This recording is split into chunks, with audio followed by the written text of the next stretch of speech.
Hello everyone.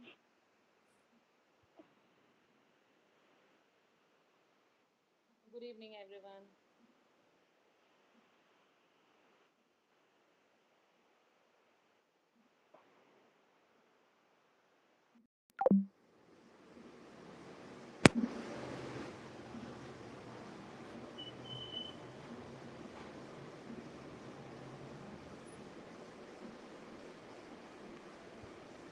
Hello Abilipsa, Prachi, Dorami, Harsh. Good evening.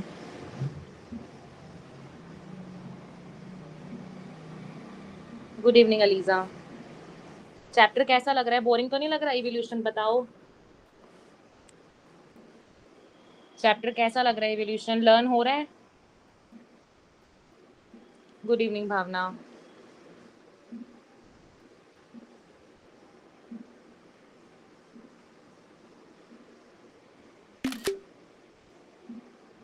Abhilipsa ठीक ठाक.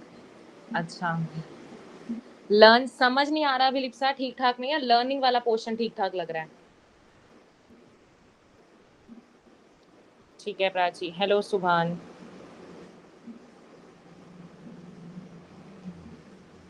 अभी मैं स्टार्टिंग में तुमसे 2-4 क्वेश्चन पूछूंगी, ठीक है? उसके बाद हम चैप्टर स्टार्ट करेंगे, ठीक है? पढ़ के आई हो ना डायग्राम जो मैंने बोला था? अच्छा, समझ में तो आ रहा है. लर्निंग अभिलिप्सा धीरे धीरे होगी इस चैप्टर की, ठीक है? धीरे धीरे करोगे तभी लर्निंग हो पाएगी, ठीक है? डेली एक बार 5-10 मिनट इस चैप्टर को दे दिया करो लर्निंग पोर्शन में, ठीक है? चलो पर्सनल मेंटोरशिप के बारे में बता देती हूँ पहले. देखो, जिसको पर्सनल मेंटोरशिप लेनी हो वो ले सकता है, ठीक है? इसका प्राइस जो है अब इसका प्राइस 4000 रुपीज नहीं है, जो था ये खत्म हो चुका है. अब इसका प्राइस 5000 रुपीज है. अभी भी तुम्हें देखो इसमें कितनी सारी चीजें मिलती है. तुम्हें डेली टारगेट्स मिलते हैं, 1-to-1 इंटरेक्शन मिलती है, तुम्हें एनसीईआरटी बेस्ड डीपीपीस मिलती है, फुल सिलेबस टेस्ट मिलते हैं. जितनी तुम्हें चीजें लाइक पूरी नीट जर्नी में चाहिए होते हैं, यहाँ पे तुम्हें सभी तरह की वो चीजें मिलती हैं. 30,000 तुम्हें क्वेश्चन बैंक्स मिलते हैं. जब भी तुम्हें डिमोटिवेशन फील हो, तुम मेंटोर से अपने 24/7 कभी भी तुम उनसे बात कर सकते हो, अपनी प्रॉब्लम्स उनसे डिस्कस कर सकते हो. तो जिसको लेना हो वो पर्सनल मेंटोरशिप ले सकता है, ठीक है? अच्छा, ठीक है अभिलिप्सा. समझ आना चाहिए. लर्निंग पोर्शन तो धीरे धीरे अपने आप हो जाएगा, लेकिन अभी समझ के ही नहीं चले ना, अभी समझने वाले टॉपिक सारे अगर छोड़ दिए तो फिर वो बेकार लगने लग जाएगा चैप्टर अपने आप, ठीक है? चलो पार्ट 3 करेंगे. पहले मैं क्वेश्चन पूछूं? थोड़े डायग्राम अच्छे से करके आयो ना?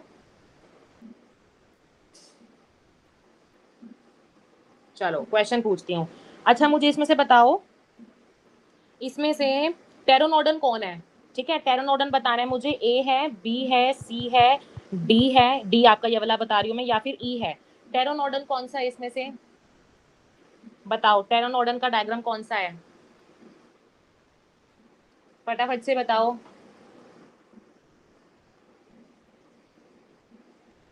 ठीक है, प्राची कह रही है सी. बाकी टेरोनोडन. ठीक है, अलीजा, हर्ष, सुभान, भावना, सबका ठीक है, ठीक है. अब ये बताओ, मिसिंग लिंक आर्क्योप्टेरिक्स को कहते हैं, सबको पता है. किस किस के बीच में होती है ये मिसिंग लिंक? किस किस के बीच में मिसिंग लिंक ये बोलते हैं हम इसको? बताओ फटाफट. हाँ ठीक है, सबका सी. बाकी ये बताओ मिसिंग लिंक किस किस के बीच में है?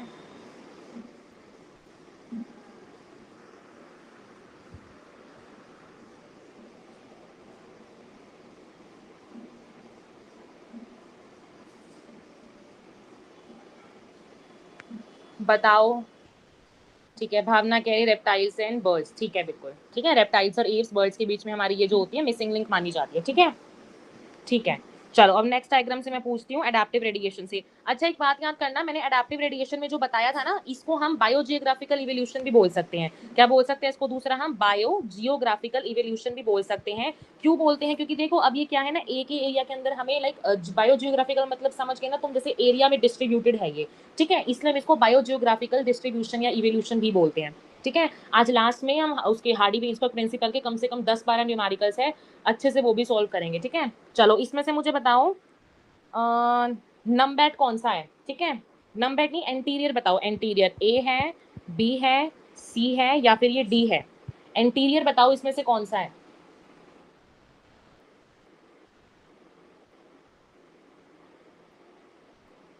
बताओ. एंटीरियर इसमें से कौन सा है? ठीक है, अभिलिप्सा, प्राची, अलीजा, भावना, ठीक है। बाकी अब ना अभिलिप्सा, प्राची, अलीजा, भावना, अब तुम चुप रहोगे, अब मुझे बताएगा सुभान, बताएगा। चलो ठीक है। अच्छा सुभान, इसमें से मुझे ये बताओ, इसमें से शुगर ग्लाइडर कौन सा है? शुगर ग्लाइडर बताओ। शुगर ग्लाइडर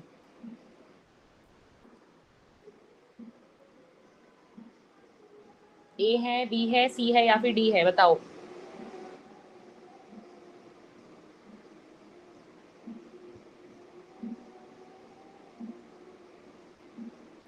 शुगर ग्लाइडर कौन सा है? हाँ चलो हर्ष बताओ, शुगर ग्लाइडर कौन सा है? सुभान नहीं पता? बोला था ना मैंने ये लर्न करने के लिए। नहीं, डोरमी नहीं बताएगी। अभिलिप्सा, प्राची, अलीजा, भावना, डोरमी चुप रहेंगे। हर्ष बताओ चलो।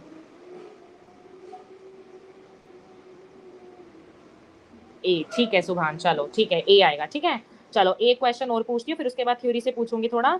चलो मुझे ये बताओ, यवला, ये तो चलो इससे पूछ लिया मैंने। ये बताओ ये कौन है? बताओ, इसका नाम बताओ।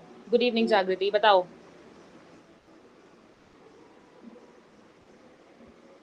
कौन बताएगा? चलो सभी बताओ, इसका नाम क्या है?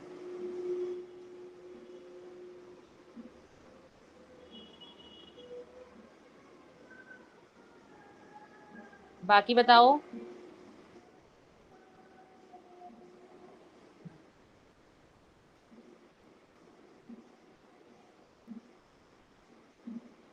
अच्छा हर्ष, ठीक है, हाँ मैं समझ गई कि तुम्हें आता है। ठीक है, फ्लाइंग स्क्विरल, ठीक है। डोरेमी, मैंने नीचे वाला पूछा है, ऊपर तो लेम्यूर वाला तो ऊपर दिख रहा है ना। ठीक है, फ्लाइंग स्क्विरल, ठीक है। अब चलो थ्योरी से मैं क्वेश्चन पूछती हूँ, उसके बाद हम डायरेक्टली स्टार्ट करेंगे। मुझे बताओ, जो लेमार की थ्योरी थी उसको किसने डिसअप्रूव किया था? लेमार की थ्योरी को किसने डिसअप्रूव किया था? बताओ, किसने डिस्कार्ड किया था? साइंटिस्ट का नाम क्या था? फटाफट बताओ, फिर स्टार्ट करेंगे। बताओ किसने डिसअप्रूव, किसने डिस्कार्ड किया था लेमार की थ्योरी को?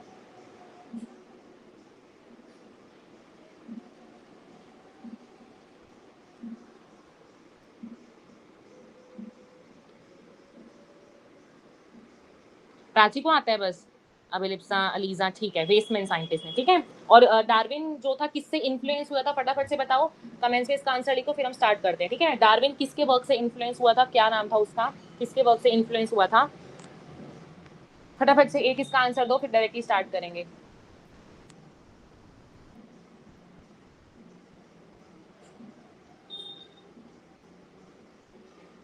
किसके वर्क से इन्फ्लुएंस हुआ था Darwin?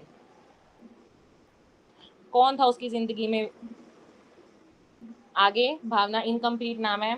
Thomas, Thomas dash dash dash, NEET में ऐसे लिख के आओगे? चलो वैसे थियोरेटिकल क्वेश्चन है, बट थॉमस के आगे कोई और साइंटिस्ट लिख के आ गया तो? प्राची, ठीक है, थॉमस माल्थस, ठीक है। चलो अब हम स्टार्ट करते हैं। हमने यहाँ तक पढ़ा था, देखो हम वहाँ पे बायोलॉजिकल इवोल्यूशन तक पढ़ चुके थे। अब हम स्टार्ट कर रहे हैं अपना मैकेनिज्म ऑफ इवोल्यूशन, कि एक्चुअली आपका जो है ना मैकेनिज्म, इवोल्यूशन होता कैसे है। ठीक है, आप उसको क्या कहोगे? देखो आज के टाइम पे तो हमें पता है कि लाइक हमारे डीएनए में कुछ ना कुछ म्यूटेशंस वगैरह हो जाती है, जिससे कि म्यूटेशन होती है। लेकिन उस टाइम पे डार्विन को इस बारे में कोई भी नॉलेज नहीं थी कि म्यूटेशन एक्चुअली होती कैसे है, डीएनए में होने की वजह से इवोल्यूशन होता है, ऐसा डार्विन को या किसी और साइंटिस्ट को ऐसा नहीं पता था। तो इवोल्यूशन का मैकेनिज्म पता कैसे चला? वो पता चला था। हाँ सबका ठीक है, चलो यहाँ पे देखो नया टॉपिक। ठीक है, देखो सबसे पहले तो ना इवोल्यूशन हो रहा है, हम किस चीज, हम कैसे कहेंगे कि हाँ इवोल्यूशन हमारा एक्चुअली में हो रहा है? इवोल्यूशन होने का मतलब होता है स्पीसिएशन। स्पीसिएशन देखो क्या मतलब होता है कि आपके पास बेसिकली मैंने आपको ये बताया था कि वेरिएशन, जब वेरिएशन का एक्यूमुलेशन होता जाता है, उससे हमारे पास एक नई स्पीसीज बन जाती है, और उसी चीज को हम कहते हैं स्पीसिएशन, की एक नई स्पीशीज का बनना। पुराने टाइम के इवोल्यूशन किसी भी स्पीशीज में हो के जब इवोल्यूशन होता है और जब एक नई स्पीशीज बन जाती है, उस चीज को हम कहते हैं हमारी स्पीसिएशन। ठीक है, और जैसे हमारी कोई भी एक नई स्पीशीज बन जाएगी, तब हम कह सकते हैं कि हाँ हमारा इवोल्यूशन जो है वो हमारा हो चुका है। ठीक है, यही आपको मैंने यहाँ पे लिख रखा है, अकरेंस ऑफ न्यू स्पीशीज। अब क्या था ना, देखो हुगो डी व्रीज एक साइंटिस्ट है, ठीक है। ये साइंटिस्ट का नाम दोबारा से वेरी इंपॉर्टेंट, ठीक है, सारे साइंटिस्ट के नाम याद करने हैं। हुगो डी व्रीज एक साइंटिस्ट थे जिन्होंने काम किया इवनिंग प्रिमरोज के ऊपर। किसके ऊपर काम किया, फटाफट से कमेंट्स में लिखो, बहुत इंपॉर्टेंट है क्वेश्चन, इसमें से 2-3 बार इसमें आया हुआ है, इसी से एक क्वेश्चन आया हुआ है। किसके ऊपर हुगो डी व्रीज ने काम किया था, इवनिंग प्रिमरोज के ऊपर उसने काम किया था।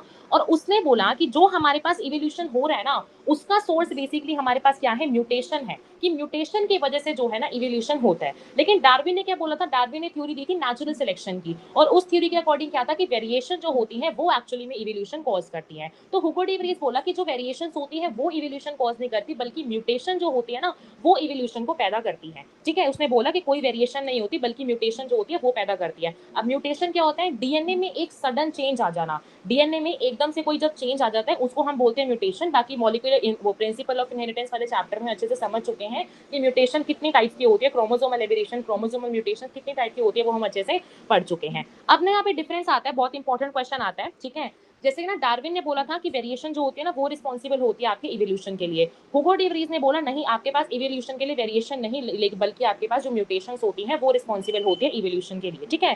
डार्विन ने बोला कि ये जो वेरिएशंस होते हैं ना वो छोटी छोटी होती है। जैसे कि मान लो हाइट, किसी की हाइट बढ़ गई थोड़ी सी, तो हम कह देंगे कि हाँ इवोल्यूशन हो गया, ऐसा बोला डार्विन ने। लेकिन हुगो डी व्रीज बोला ऐसा नहीं होता, बड़े बड़े चेंजेस आएंगे तब जाके हम कह सकते हैं कि इवोल्यूशन हुआ है। छोटे छोटे हाइट बढ़ गई, तुम्हारा थोड़ा सा कलर टैनिंग हो गई, तुम इसको इवोल्यूशन नहीं कहोगे, ठीक है। फिर डार्विन ने क्या बोला कि जो भी चेंज आ रहा है ना वो डायरेक्शनल चेंज है, दैट मीन्स उसको इवोल्यूशन को पता है कि मुझे किस डायरेक्शन में जाना है, क्या मुझे नई स्पीशीज बनानी है। तो डार्विन ने बोला डायरेक्शनल चेंज हमेशा होता है। लेकिन हुगो डी व्रीज ने बोला नहीं भाई, रैंडम और बिल्कुल डायरेक्शनलेस चेंज होता है, कोई डायरेक्शन नहीं है, कभी इधर बनेगी स्पीशीज कभी उधर बनेगी, बिल्कुल डायरेक्शनलेस चीजें चलती हैं। डार्विन ने फिर बोला कि जो आपका इवोल्यूशन होता है बहुत धीरे धीरे धीरे धीरे होता है। लेकिन हुगो डी व्रीज ने क्या बोला, नहीं, जो इवोल्यूशन है वो अचानक से होता है, ठीक है। ये चारों आपको चीजें बिल्कुल अच्छे से याद करके चलनी है। हुगो डी व्रीज ने क्वेश्चन यहाँ पे आता है कि हुगो डी व्रीज के अकॉर्डिंग जो इवोल्यूशन था वो रैंडम था, सडन था, स्मॉल था, डायरेक्शनल था, क्या चीज थी। तो आपको वहाँ पे मार्क करके आना है, रैंडम था, बड़ी बड़ी बातें, एक तरह से बड़ी बड़ी बातें करता था, छोटी वेरिएशन पे वो बिल्कुल विश्वास नहीं रखता था, और सडन चेंज के ऊपर वो जो था बोलता था, ठीक है। अब क्या है देखो, अब आपकी ना एनसीईआरटी में एक टर्म लिखी हुई है, उस टर्म का उस नाम है उसका साल्टेशन, ठीक है, नाम है सॉल्टेशन, साल्टेशन जो भी बोलो। इसका मतलब होता है सिंगल स्टेप लार्ज म्यूटेशन। जैसे कि मैंने बोला म्यूटेशन जो होता है, हुगो डी व्रीज ने बोला म्यूटेशन की वजह से जो है वो इवोल्यूशन आता है। अब सॉल्टेशन का मतलब एक्चुअली में क्या होता है, जब एक ही स्टेप में बड़ी सी मतलब बहुत लंबी सी मैं कहूँ बहुत एकदम से अचानक से जब म्यूटेशन हो जाती है ना, उस प्रोसेस को, उस प्रॉपर्टी को हम कहते हैं saltation. Very important question, directly इसमें से क्वेश्चन आता है साल्टेशन का मतलब क्या है। तो सारी एक ही बिल्कुल अच्छे से चाहे कमेंट से भी लिख दो, सिंगल स्टेप लार्ज म्यूटेशन को हम क्या कहते हैं, सॉल्टेशन कहते हैं, बस इतना ही याद में रखना है, ठीक है। तो इस तरह से उन्होंने इवोल्यूशन का मैकेनिज्म बताया कि एक्चुअल में वेरिएशंस होती हैं, म्यूटेशंस होती हैं, जो कि आपकी वेरिएशन, जो कि आपको इवोल्यूशन को कॉज करती है, जो कि इवोल्यूशन का रीजन माना जाता है, ठीक है। चलो अब एनसीईआरटी से एक बार देख लेते हैं इसको। यस, एनसीईआरटी से देखो, ओरिजिन पूछ रहे हैं इवोल्यूशन का क्या था, स्पीसिएशन होती है। देखो स्पीसिएशन देखो, जैसे कि मेंडल ने बात की थी फैक्टर्स के बारे में कि भाई इनहेरिटेबल फैक्टर्स होते हैं, लेकिन हमने वहां पढ़ा था कि आपके पास फैक्टर्स के लिए भी ना उसने कोई प्रॉपर वो मतलब फाइनल कंक्लूजन नहीं दे पाया फैक्टर्स एक्चुअली क्या होते हैं। बाद में इसको प्रूव करने के लिए 3 साइंटिस्ट और आए थे ना मेंडल के काम को, तो आपके पास मेंडल ने ये किया, ठीक है, good, single step large mutation, ठीक है। फिर लिख रखा है यहाँ पे डार्विन ने ना इग्नोर कर दी थी ये ऑब्जर्वेशन, जो भी मेंडल ने बनाई है सारी उसने चीजें बिल्कुल इग्नोर कर दी थी। और first decade of 20th century में, वेरी इंपॉर्टेंट क्वेश्चन, कि हुगो डी व्रीज का काम कब आया था, 20th सेंचुरी में आया था। और हुगो डी व्रीज ने इवनिंग प्रिमरोज के ऊपर काम किया, और उसने बोला म्यूटेशन होती है। म्यूटेशन क्या होती है, जब सडन डिफरेंस आपके पास पॉपुलेशन में आ जाता है उसको हम कहते हैं म्यूटेशन। वो ऐसा मानता था कि जो म्यूटेशन होती है वही इवोल्यूशन कॉज करती है, और जो छोटी छोटी वेरिएशन जो कि आपके डार्विन ने बोली थी, और डार्विन ने क्या फिटनेस के बारे में बोला था, उसने बोला था हेरिटेबल म्यूटेशंस के बारे में। हेरिटेबल तभी यहाँ पे लिख रहा है आपके पास हेरिटेबल, दैट मींस उसने फिटनेस रिप्रोडक्टिव फिटनेस की टर्म्स में एक्सप्लेन की थी ना, ठीक है। फिर यहाँ लिख रखा है म्यूटेशन जो होती है वो रैंडम होती है, डायरेक्शनलेस होती है, डार्विन ने क्या बोली थी, स्मॉल एंड डायरेक्शन होती है। फिर यहाँ पे साल्टेशन के बारे में लिखा हुआ है, समझ में आया। बताओ, ये डिफरेंस जो ऊपर टेबल ने बताया ना, इसको अच्छे से याद रखना, ठीक है। बताओ क्लियर हुआ, थम्स अप दियो फटाफट से, अटेंडेंस मार्क करो जो है। इवोल्यूशन वाले चैप्टर में ना बच्चे ऐसे कम हुए हैं जैसे पता नहीं क्या हो गया है। और इस चैप्टर में से ना पक्का बता रही हूँ 2-3 क्वेश्चन आते हैं पक्का, 2-3 तो यार मैंने बहुत कम ही बोल दिए, इससे भी ज्यादा क्वेश्चन आते हैं, ठीक है, चलो अब हम पढ़ते हैं हार्डी-वेइन्सबर्ग प्रिंसिपल, बहुत इंपॉर्टेंट है। इससे जो आपके पास न्यूमेरिकल वाला पोर्शन होता है ना बायो में, एक आता है जेनेटिक्स से, एक आता है इस वाले चैप्टर से, 12th की अगर बात करूँ तो, ठीक है। अब उसमें हार्डी-वेइन्सबर्ग प्रिंसिपल देखो, पहली बात तो होता क्या है, हार्डी-वेइन्सबर्ग इक्विलिब्रियम या फिर प्रिंसिपल ये कहता है, पहली बात तो ये हम ना किसी पॉपुलेशन पे लगा सकते हैं। यवला लो यवला हम जो प्रिंसिपल है कभी भी हम किसी एक इंडिविजुअल के ऊपर नहीं लगा सकते। यवला प्रिंसिपल हमेशा पूरी पॉपुलेशन के ऊपर लगाते हैं, जहाँ पे हमें बहुत सारी जो है इंडिविजुअल्स दिखते हैं वहाँ पे, वहाँ लगाते हैं, ठीक है। हाँ वही तो, अभी ऐसा बहुत क्वेश्चन आते हैं, बच्चे इसको सीरियसली नहीं ले रहे हैं। चलो जो हो वो तो वेरी गुड। चलो अब देखते हैं यहाँ पे, देखो हार्डी-वेइन्सबर्ग इक्विलिब्रियम के अकॉर्डिंग ना हमारे पास 3 उसने पॉइंट्स दिए थे। पहला पॉइंट उसने दिया अलीलिक फ्रीक्वेंसी जो होती है वो हमेशा कांस्टेंट रहती है। देखो माना कि हमने ये चीज मान ली कि जो आपके पास अलील्स होती हैं वो फ्यूचर जनरेशन मतलब जैसे रिप्रोडक्शन होती है उसके थ्रू क्या होता है, आगे आगे जाती है, ये हमने बात पढ़ी है, ठीक है। लेकिन हार्डी-वेइन्सबर्ग प्रिंसिपल ये कहता है कि जो अलीलिक फ्रीक्वेंसी होती है वो हमेशा कांस्टेंट रहती है, या फिर सिंपली बोलो जो अलील्स होती हैं वो स्टेबल रहती है हमेशा, ठीक है। पहला पॉइंट इन्होंने ये बोला। सेकंड पॉइंट इन्होंने बोला कि जो जीन पूल होता है वो हमेशा कांस्टेंट रहता है।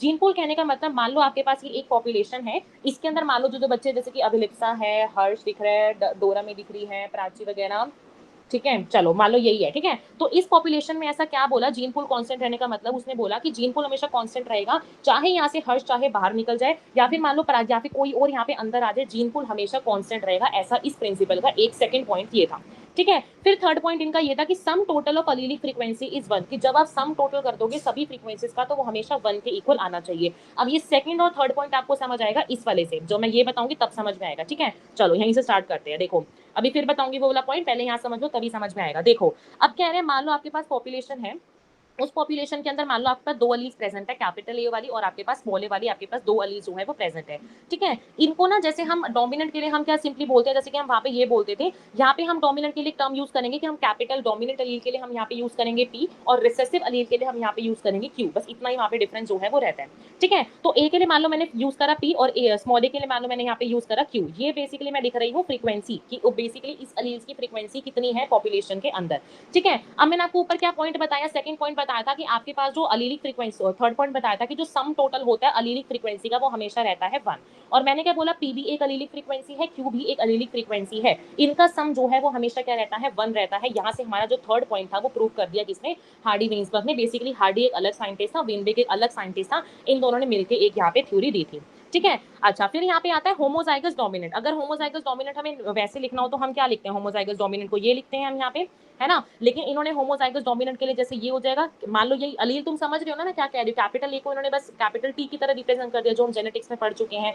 फिर यहाँ पे अगर इसको करेंगे तो यहाँ पे पी स्क्वायर निकल के आ गया, होमोजाइगस रिसेसिव की देखेंगे तो यहाँ पे क्यू स्क्वायर निकल के आ गया, और हेट्रोजाइगस को देखेंगे जैसे कि ये होता है तो ये हमारे पास निकल के आएगा 2pq, इसको हम pq की टर्म्स में रिप्रेजेंट करते हैं। वैसे भी अगर मान लो हमें हेट्रोजाइगस लिखना हो तो हम ये लिखते थे ना, यहाँ पे बस हम 2pq लिखेंगे, ठीक है। अब यहाँ पे हमने पॉइंट देखा अलीलिक फ्रीक्वेंसीज का सम हमेशा 1 होता है। इसी तरीके से चाहे आप जब इसका सम करोगे, इसका सम करोगे, इसका सम करोगे, हमेशा हमारा क्या होगा, इक्वल टू 1 ही रहने वाला है। यहाँ से हमारे पास थर्ड पॉइंट जो है वो हमारा प्रूव हो गया।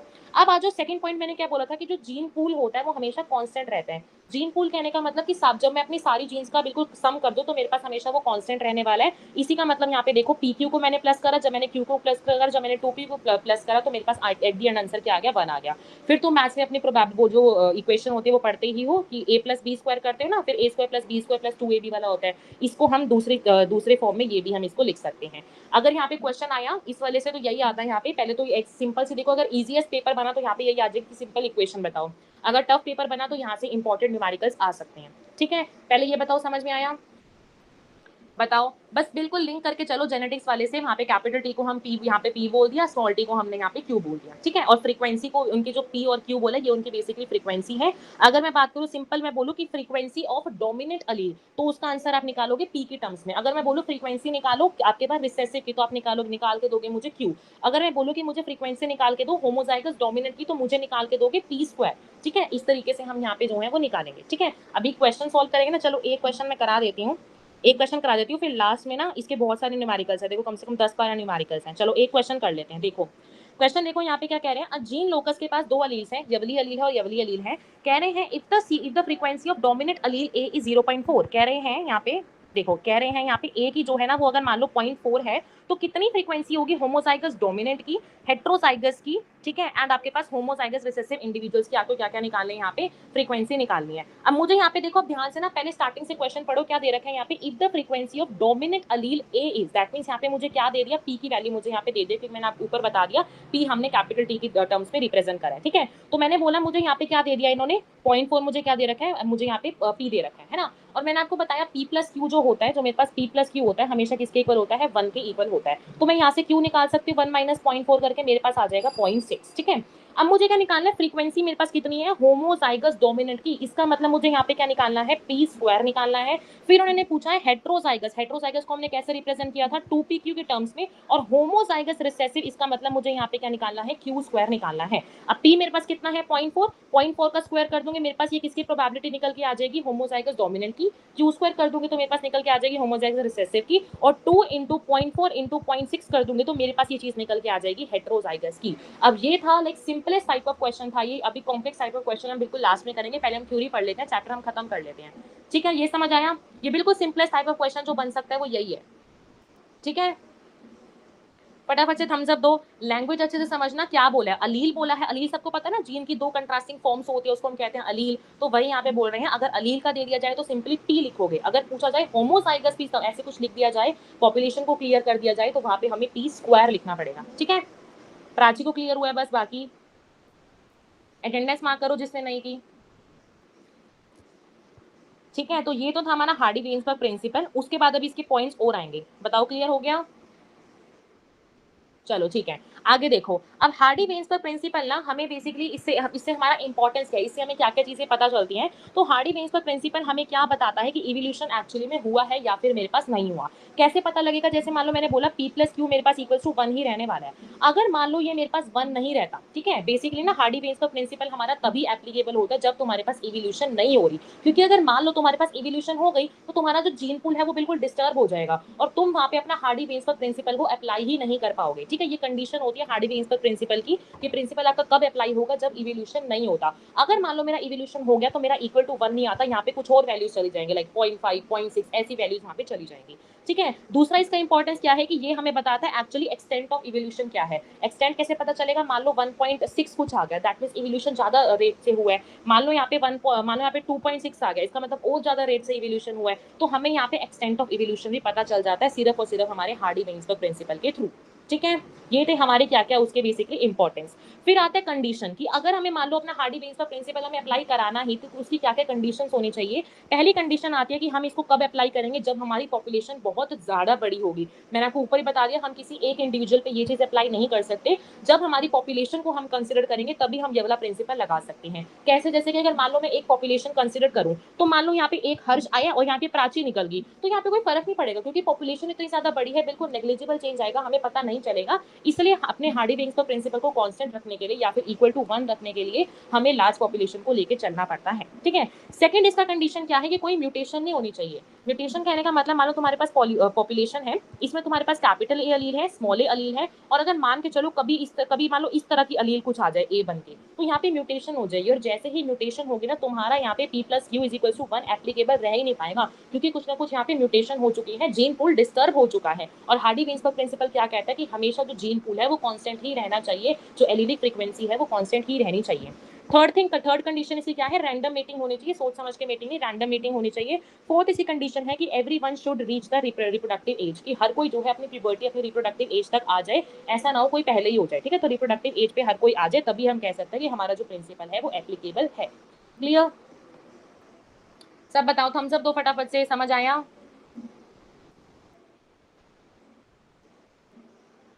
बताओ, ठीक है। चलो अब यहाँ पे देखते हैं हम यहाँ पे कि फैक्टर्स एक्चुअली में कौन से होते हैं हार्डी-वेइन्सबर्ग प्रिंसिपल को जो अफेक्ट करते हैं। पहला फैक्टर वही आ गया म्यूटेशन, अगर मान लो आपके पास म्यूटेशन हो गई, जैसे मान लो मेरे पास म्यूटेशन होगी तो मेरे पास अब इक्वल टू 1 नहीं रहेगा, ठीक है। अब इक्वल टू 1 वाली जो चीज थी वो मेरे पास खत्म हो जाएगी, ठीक है। और हमें रखना हार्डी-वेइन्सबर्ग प्रिंसिपल कहता है 1 ही रखो, नहीं रखोगे तो यहाँ पे जो हार्डी-वेइन्सबर्ग प्रिंसिपल है वो एप्लीकेबल नहीं रह पाएगा, ठीक है। प्राची डोरेमी हाश, ठीक है। फिर उसके बाद सेकंड फैक्टर आता है, ये यहाँ से ना बहुत इंपॉर्टेंट क्वेश्चन आता है, पांचों फैक्टर्स के नाम याद करके चलना, ऐसे क्या क्या फैक्टर्स है जो कि हार्डी-वेइन्सबर्ग प्रिंसिपल को अफेक्ट करते हैं। पहला हमने चीज पढ़ ली, म्यूटेशन से आपका जो है अफेक्ट हो सकता है। सेकंड चीज है आपके पास जीन माइग्रेशन, या फिर आप उसको सिंपल बोल सकते हो जीन फ्लो। जैसे कि फॉर एन एग्जांपल मान लो आपके पास ये पॉपुलेशन है, इसमें से मान लो मैंने बोला प्राची का जो जीन है वो बाहर निकल के चला गया, ठीक है, फॉर एन एग्जांपल जो प्राची का जीन था वो बाहर निकल के चला गया, इससे हम कह सकते हैं कि यहाँ पे हमारा जीन का माइग्रेशन हो चुका है, जीन का फ्लो हो चुका है, जिसकी वजह से जो एक्चुअल पॉपुलेशन में पहले जो प्रोबेबिलिटी थी जीन्स वगैरह की वो डिस्टर्ब हो चुकी है, जिसकी वजह से हमारा इक्वल टू 1 वाली जो चीज थी फिर से खत्म हो गई, ठीक है। तो सेकंड ये फैक्टर हो सकता है। थर्ड फैक्टर आता है हमारे पास जेनेटिक ड्रिफ्ट, या फिर हम इसको सेवाल राइट इफेक्ट भी बोलते हैं, इतना इंपॉर्टेंट नहीं है, जब सुन लिया तो बस इसको सुन लो, जेनेटिक ड्रिफ्ट हम उसको बोलते हैं, ठीक है। अब जेनेटिक ड्रिफ्ट में एक्चुअली क्या होता है ना, देखो अगर आपके पास क्वेश्चन आए ना, ऐसे लाइन बन के आ जाए कि बाय चांस, अगर ये वर्ड आपको कहीं भी लिखा आ जाए ना, बाय चांस ऐसा कौन सा फैक्टर है, ये वाला वर्ड लिखा आ जाना चाहिए, ठीक है। बाय चांस जहां भी लिख के आ गया उसका आंसर आपको लिख के आना वहां पे जेनेटिक ड्रिफ्ट, कि ऐसा कौन सा फैक्टर है जिसकी वजह से जो बाय चांस बेसिकली क्रिएट करता है, बाय चांस आपके जो हार्डी वेन्स का प्रिंसिपल है उसको डिस्टर्ब कर देता है। बाई चांस वाला वर्ड आ जाए तो आपको लिख के आना है हमेशा जेनेटिक ड्रिफ्ट, ठीक है। अब क्या जेनेटिक ड्रिफ्ट एक्चुअली में होता क्या है, इसके एग्जाम्पल के लिए मान के चलो आपके पास, आपने एग्जांपल शायद सुन भी रखा होगा अपनी छोटी क्लास में, कि मान लो हमारे पास ये पॉपुलेशन थी, यहाँ पे हमारे पास पहले क्या थी, कुछ रेड कलर की बीटल्स थी, ठीक है, और कुछ मेरे पास यहाँ पे मान लो ग्रीन कलर की बीटल्स थी फॉर एग्जांपल। मान लो यहाँ पे हाथी का पैर आया, हाथी का पैर ने इसको रेड वाली बीटल्स को बिल्कुल क्या कर लिया, कवर कर लिया, इसकी वजह से क्या हुआ, रेड वाली सारी की सारी अब खत्म होगी, ग्रीन वाली जो थी वो रह गई, ठीक है। और फिर क्या हुआ, ग्रीन वाले ने अपनी पॉपुलेशन आगे आगे बढ़ाई और आगे आगे अपनी जो है आगे फ्यूचर जनरेशन को देती रही, ठीक है। अब ये चीज कैसी हुई, ये चीज बाई चांस हुई ना, ठीक है, बाई चांस हुई, एकदम से सडनली हो गई, ठीक है, हमने यहाँ पे सोच समझ के तो हाथी ने पैर रखा नहीं, यहाँ पे जो चेंज आया है ये बिल्कुल सडन चेंज आया है छोटी सी पॉपुलेशन में, और ये हमने कहाँ पे अप्लाई करा है इसको, हमने बिल्कुल छोटी सी पॉपुलेशन में इसको काम कराया है, और इस चीज का हमें कोई एडवांटेज भी नहीं हुआ। मान लो हमारे पास जो रेड वाला था उससे हमें फेवरेबल चीजें मिल रही थी, लेकिन अब ग्रीन वाला हमें सिर्फ दिख रहा है, तो हमें यहाँ पे कोई भी, लाइक मैं बोलूँ, हमें यहाँ पे कोई भी फेवरेबल चीज हमें नहीं दिखती। तो यहाँ पे क्वेश्चन आ सकता है जेनेटिक ड्रिफ्ट की वजह से हमें पहली बात तो कहाँ पे एप्लीकेबल है, स्मॉल पॉपुलेशन पे होती है, सडन चेंज आता है और आपके पास कोई भी इसका जो है एज सच एडवांटेज नहीं आता। क्लियर। अब देखो जेनेटिक ड्रिफ्ट को समझाने के लिए ना हमारे पास दो इफेक्ट आते हैं, पहला इफेक्ट आता है बॉटल नेक इफेक्ट, दूसरा इफेक्ट आता है हमारे पास founder effect. Very important question, although NCERT में बॉटल नेक इफेक्ट गिवन नहीं है, लेकिन पीवाईक्यूज में आ रखा है, ठीक है। अब देखो आपके पास बॉटल नेक इफेक्ट होता क्या है, मान लो आपके पास ये बोतल है, इसके अंदर मान लो ए इंडिविजुअल है, बी इंडिविजुअल है, कोई ऐसे सीडी नाम के कुछ ऐसे इंडिविजुअल्स रह रहे हैं। अब जैसे मान लो मैं बोलूँ किसी बॉटल में से मेरे पास ये है, और मान लो इसमें मान लो जैसे सी कुछ क्यूब्स मान लो, ठीक है, कुछ क्यूब्स या फिर कुछ ऐसे ढक्कन वगैरह कुछ ऐसे मान लो, ठीक है। मान लो मुझे उस बॉटल के अंदर से मुझे निकालना हो, तो पहली बात तो ये सारे तो निकल नहीं पाएंगे क्योंकि सबका साइज जो है वेरिएबल है। जो यहाँ पे इस बॉटल के निप्स के जो उसका साइज बेसिकली उसके डायमीटर के अकॉर्डिंग होगा वही हमें पता है, बॉटल को हम उल्टा करेंगे तो वही चीजें हमारे पास निकल पाएंगी ना, तो ये होता है बॉटल नेक इफेक्ट। अब क्या हुआ, मान लो यहाँ पे सी वाला जो इंडिविजुअल था वो यहाँ पे जाके कहीं पे चला गया, मान लो सी वाला जो था यहाँ से बाहर निकला और सी वाला जो था ना कहीं और जाके जो है बस गया, ठीक है, कहीं और जाके बस गया, और सी वाला जैसे ही दूसरी जगह जाके बसा, सी वाले ने अपनी पॉपुलेशन को बहुत ज्यादा बढ़ा लिया, सी वाले ने एक और मतलब फ्यूचर जनरेशन दी, इसने दे दी, इसने दे दी, तो इस चीज को हम कह सकते हैं फाउंडर इफेक्ट। फाउंडर इफेक्ट क्यों, क्योंकि यहाँ पे जैसे एक इंडिविजुअल निकला उसकी वजह से हमें कितने सारे जो नए इंडिविजुअल्स थे वो हमें मिल गए, तो यहाँ से हमारी जो चीज है वो एक्सप्लेन हो जाती है। कौन सा मैकेनिज्म यहाँ पे हमारा एक्सप्लेन होता है, जेनेटिक ड्रिफ्ट वाला। ड्रिफ्ट वाला कैसे, क्योंकि यहाँ पे सी वाला जो इंडिविजुअल था उसने ड्रिफ्ट किया एक जगह से दूसरी जगह पे, ठीक है, तो हम उस चीज को क्या कह देंगे, founder effect. Very important question कि ऐसा कौन सा फैक्टर है जिसकी वजह से आपको फाउंडर इफेक्ट दिखता है, तो जीन फ्लो नहीं लिख के आना, हमें वहां पे लिखना है जेनेटिक ड्रिफ्ट, ठीक है, फ्लो या माइग्रेशन नहीं लिख के आना। क्लियर। बताओ। फिर फोर्थ फैक्टर आता है जो कि हमारे प्रिंसिपल, जो कि हमारे इस हार्डी वेन्स प्रिंसिपल को अफेक्ट करता है। फोर्थ फैक्टर आता है आपका जेनेटिक रिकॉम्बिनेशन। रिकॉम्बिनेशन कैसे, जैसे कि मान लो आपके पास कुछ जीन से मॉडिफिकेशन हो गई, मान लो आपके पास कुछ जीन से मॉडिफिकेशन होगी, अगर जीन से मॉडिफिकेशन होगी तो अभी भी आपका इक्वल टू 1 इस कंडीशन में भी नहीं आ सकता। पहले इसको चाहिए, इसको हमेशा चाहिए प्लस में मेरा जो इक्वल टू 1 ही रहे, मेरा जीन पूल जो है वो कांस्टेंट रहे। लेकिन अगर मान लो जेनेटिक रिकॉम्बिनेशन हो गया, रिकॉम्बिनेंस क्या होता है, जब आपके पास नए इंडिविजुअल्स होते हैं वो आते हैं, तो और नए इंडिविजुअल्स आपके पास कैसे आएंगे, जैसे आपके पास जो जेनेटिक पूल है वो डिस्टर्ब हो जाएगा, ठीक है। लास्ट फैक्टर आता है मेरे पास नेचुरल सिलेक्शन। नेचुरल सिलेक्शन क्या कहता था आपको पता होगा, डार्विन कहता था वेरिएशन जो है वो इवोल्यूशन कॉज करता है। अगर मान लो किसी जीन के अंदर आपको वेरिएशन जो है वो दिख गई, ठीक है, वेरिएशन दिख गई, और वेरिएशन में भी आपको कैसे दिखते हैं, वेरिएशन आपको पता होगा वो चीजें बेसिकली आगे जाके किसी आगे फ्यूचर जनरेशन में जाएगी ना, जो कि अपने आप को बेटर अडेप्ट करेगा, है ना, जो भी अपने आप को बेटर अडेप्ट करेगा, जो भी उसमें को एग्जांपल दिया था नीट का, पिछली बार भी प्रीवियस लेक्चर में नीट का जेई का एग्जांपल दिया था, तो जो भी अपने आप को बेटर फिट कर लेगा वो आगे आपका रिप्रोडक्शन के थ्रू आपका वही उसी को हम फिटनेस कहते थे, है ना, और जैसे फिटनेस के थ्रू आपके आगे फ्यूचर जनरेशन में जाएगा आपकी वो जो वेरिएशन है वो ज्यादा मतलब नंबर में बढ़ जाएंगे, ज्यादा नंबर ऑफ फ्यूचर जनरेशन आएंगी। तो इस तरीके से भी हमारा जो जेनेटिक वाला जो पूल था वो डिस्टर्ब हो सकता है, क्यों, बिकॉज यहाँ पे नेचुरल सिलेक्शन वर्क किया है, या फिर सिंपली इसको लेके चलो यहाँ पे वेरिएशन आ चुकी है, ठीक है। तो इन पांचों फैक्टर्स की वजह से हमारा यहाँ पे जो है जेनेटिक पूल डिस्टर्ब हो सकता है, या फिर सिंपली बोलो इन पांचों कंडीशन में हमारे पास इक्वल टू 1 वाली कंडीशन कभी भी नहीं आ सकती है। बताओ, क्लियर?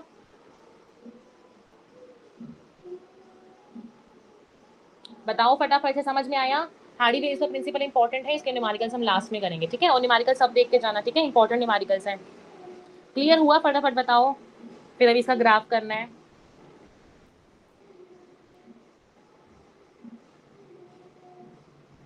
ठीक है, ठीक है।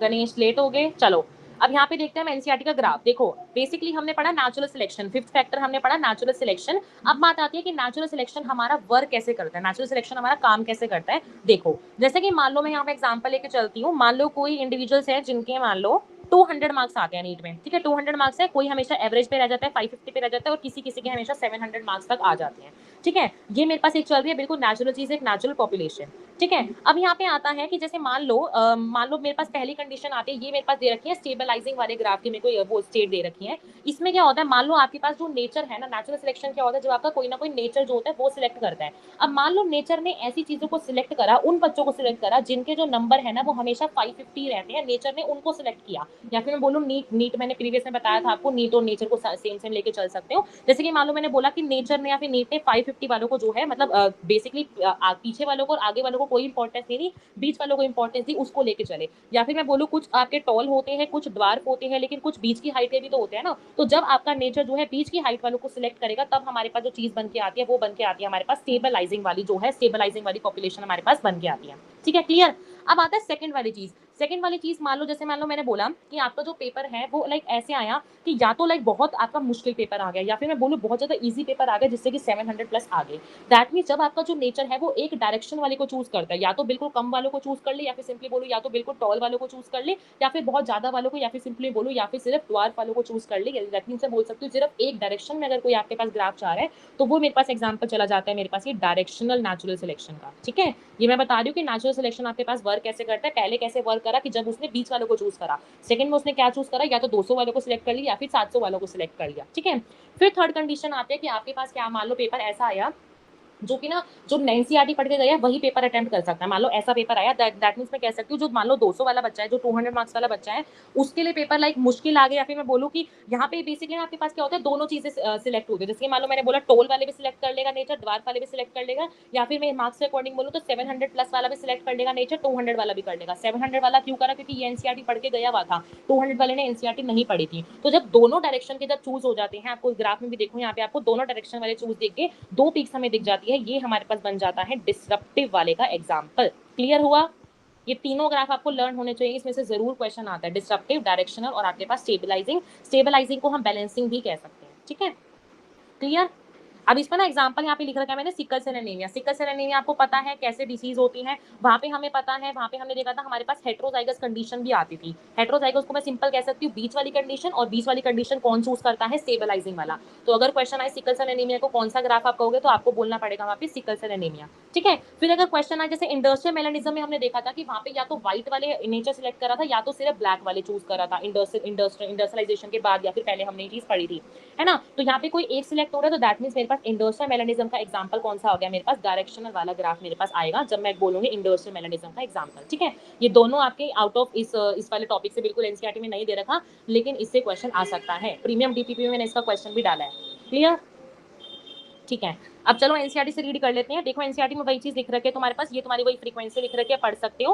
फिर यहाँ पे लिख रखा है difference indicates the extent of evolutionary change. आपको मैंने बताया कि इसका इंपॉर्टेंस क्या था, हम इससे इवोल्यूशनरी चेंज पता लगा सकते थे, कितने हद तक आपका इवोल्यूशन, कितने एक्सटेंट तक आपका इवोल्यूशन हुआ है। डिस्टर्बेंस इन जेनेटिक इक्विलिब्रियम और हार्डी वेन्स का principle, change of frequency alleles in a population would then be interpreted as a result in evolution. आपको बता चुकी हूँ इसकी इंपॉर्टेंस, ठीक है? फिर देखो मैंने आपको 5 फैक्टर्स बताए, ठीक है? कौन से फैक्टर्स बताए, जीन माइग्रेशन था, जीन फ्लो जिसको कह सकते हो, जेनेटिक ड्रिफ्ट था, म्यूटेशन था, रिकॉम्बिनेशन था, नेचुरल सिलेक्शन था। जब आपके पास माइग्रेशन होती है किसी दूसरे प्लेस पे किसी पॉपुलेशन की, तो जीन फ्रीक्वेंसीज जो है वो चेंज हो जाती है, नई जीन्स आती है, पुरानी चली जाती है। जैसे कि मान लो यहाँ पे हर्ष आ रहा है, प्राची की जा रही है, तो इस तरह से क्या हो सकता है, जीन्स की जो म्यूटेशन होती है वो हो जाती है। There would be a gene flow if this gene migration happens multiple times. ये बहुत इंपॉर्टेंट लाइन है। जैसे मैंने आपको बोला जीन माइग्रेशन, जीन फ्लो आप सेम चीज कह सकते हो, लेकिन अगर मान लो आपका जो जीन फ्लो है, अगर मान लो जो आपका जीन माइग्रेशन है वो बहुत बार हो रहा है, लाइक जीन माइग्रेशन आ रहा है जा रहा है, आ रहा है जा रहा है, अगर इतने मल्टीपल टाइम्स होता है ना, तो हम जीन माइग्रेशन का नाम चेंज करके उसको बोल देते हैं जीन फ्लो, वहां पे नाम चेंज हो जाता है, ठीक है। फिर यहाँ पे लिख रखा है वही देखो फाउंडर इफेक्ट की मैंने आपको बता दिया कि original drifted population, drifted original वाला बताया ना कि फाउंडर इफेक्ट जब नई स्पीशीज आगे जाके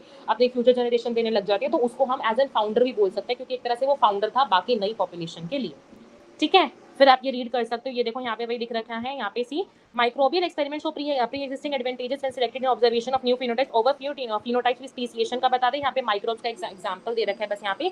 natural selection is a process when heritable mutation better survival, जो अच्छे से जी पाती है वो अपने आप को आगे देती है। फिर यहाँ पे देखो वही ग्राफ के बारे में बोल रहे थे कि नेचुरल सिलेक्शन स्टेबलाइजेशन करती है, जिसमें आपके पास एक्वायर होती है mean character value. Mean character value that means बीच की ये बात कर रहे हैं। ठीक है। डायरेक्शनल वाला कौन सा होता है, जब आपके पास other than mean character value, जब मीन कैरेक्टर वैल्यू के अलावा मींस ऊपर वाला भी कर लिया नीचे वाला भी कर लिया, ठीक है वो। ठीक है। और आपके पास डिस्ट्रप्शन कौन सा होता है, जब आपके पास पेरिफेरल कैरेक्टर बताया था ना, ऐसे पेरिफेरल मींस उधर के भी पीछे बीच वाला रह जाता है, पेरिफेरल कैरेक्टर जब चूज कर लेता है दोनों एट बोथ एंड्स पे, उसको हम क्या कहते हैं, डिस्ट्रप्शन वाला। ठीक है। ये ग्राफ इंपॉर्टेंट है, इससे आपकी लाइंस जो है डायरेक्टली आती हैं। ठीक है।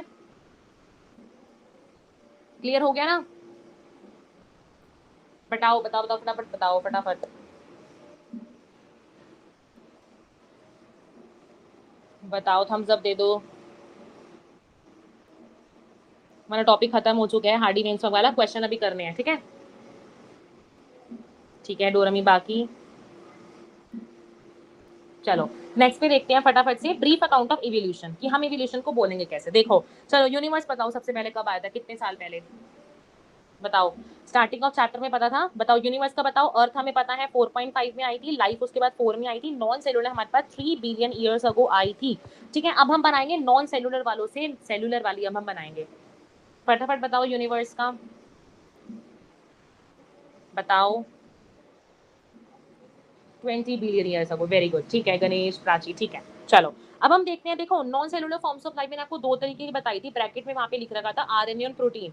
फर्स्ट लेक्चर में बताई थी नॉन सेलुलर का एग्जांपल आपके पास आरएनए प्रोटीन रह सकते हैं। अब हमें ना इन नॉन सेलुलर वालों से अब हमें बनानी है सेलुलर वाली चीजें। सेलुलर कैसे बनेंगे, जब आपके पास मान लो ये आरएनए है, इस आरएनए के अराउंड जब मेरे पास एक पूरी सेल मेम्ब्रेन आ जाएगी, तब मैं उसको कह सकती हूँ कि यस मेरे पास जो सेलुलर वाली चीज थी वो बन चुकी थी। ठीक है।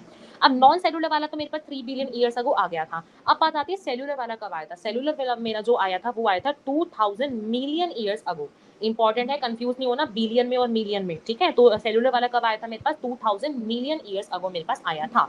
लेकिन यहाँ पे ना नॉन सेलुलर वालों से सेलुलर बना कैसे है, ये हमें आज के टाइम पे भी क्लियर नहीं है। एनसीईआरटी में लाइन लिख रखी है कि अभी भी नॉन सेलुलर वालों से आपके पास सेलुलर आया कैसे आया था, ये अभी भी हमें फिलहाल जो है क्लियर नहीं है। ठीक है।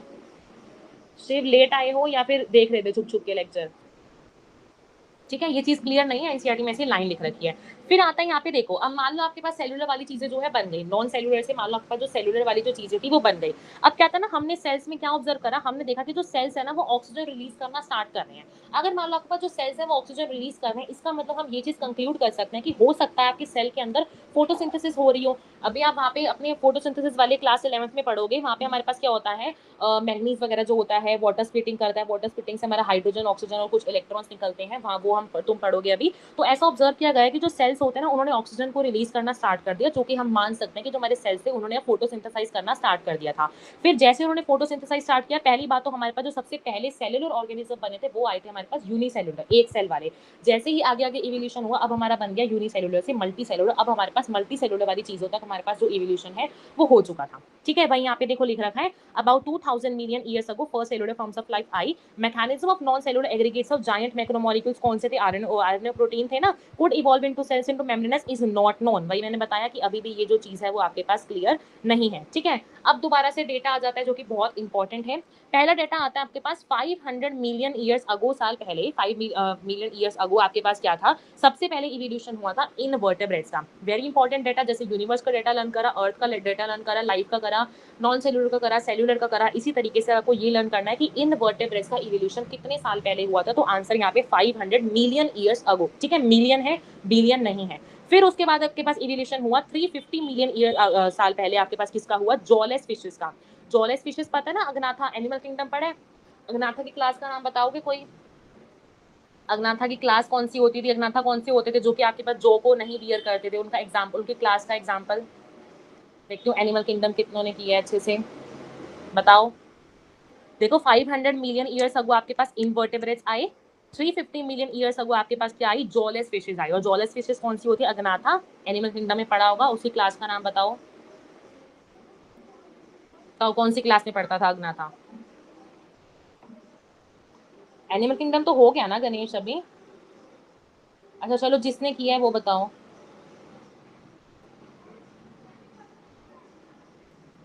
अटेंडेंस मार्क करी है सबने? अभिलिप्स, डोरेमी, प्राची, अभिलिप्सा, हर्ष, बताओ अग्नाथा की क्लास का नाम।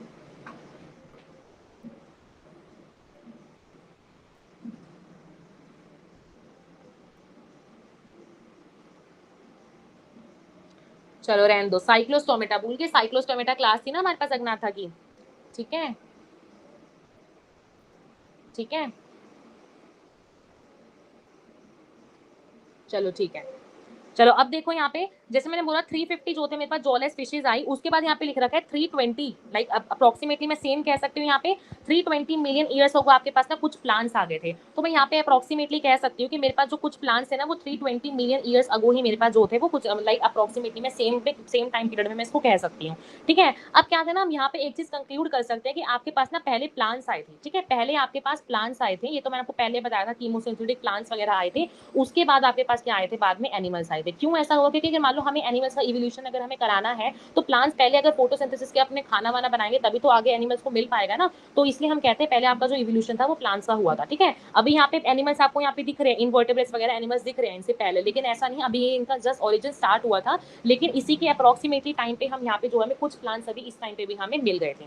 ठीक है, फिर यहाँ पे देखो, अब देखो मैंने आपको उस दिन बताया था हमारे पास लाइक मैंने इसको फार से आपको बताया था, पहले फिशेज आई थी। ठीक है, इनवर्टेब्रेट्स के पहले क्या आएगा, डेफिनेटली इनवर्टेब्रेट्स आएंगे, फिर आपके पास अग्नाथा है, अब अग्नाथा के बाद आपके पास आता है वर्टेब्रेट्स। और वर्टेब्रेट्स की पहली क्लास कौन सी होती है, पाइसेस की, दैट मींस फिशेज की। तो पहले फिशेज आई थी, उसके बाद एम्फीबियंस आए थे, उसके बाद आई थी आपके पास रेप्टाइल्स। अब फिशेज का मैंने ऊपर आपको बता दिया। ठीक है, अब बात आती है हमारे पास कि एम्फीबियंस, हमारे पास जो है एम्फीबियंस का फॉर्मेशन होगा। ठीक है, एम्फीबियंस कौन से होते हैं हमारे पास, एम्फीबियंस वो होते हैं ना जो कि हमारे लैंड के ऊपर भी रहते थे। ठीक है, यहाँ पे लाइन आई थिंक मिसिंग हो गया पेज, चलो यहीं पे देखो, एम्फीबियंस हमारे कौन से थे, जो कि आपके पास लैंड के ऊपर भी रहते थे और आपके पास वाटर के ऊपर भी रहते थे दोनों। एम्फीबियंस का मतलब ये होता है आपके पास डुअल लाइफ। ठीक है, एम्फी का मतलब होता है डुअल, बियंस का मतलब कह सकते हो सिंपल आप लाइफ। ठीक है, अब हमें बनाने हैं एम्फीबियंस से रेप्टाइल्स। रेप्टाइल्स कहते हैं ना, रेप्टाइल्स हमारे पास कौन थे, रेप्टाइल्स हमारे पास पहले लैंड वर्टेब्रेट का अगर एग्जांपल पूछा जाए, लैंड वर्टेब्रेट का, तो उसका एग्जांपल आएगा हमारे पास रेप्टाइल्स। ठीक है, फिर है, अब था ना रेप्टाइल्स ने कितने सालों तक राज करा, रेप्टाइल्स जो थे वो कितने टाइम तक रहे थे हमारे पास, 200 मिलियन ईयर्स अगो, तो हमारे पास 200 मिलियन ईयर्स तक हमारे पास जो थे रेप्टाइल्स जो थे उन्होंने डोमिनेट किया था।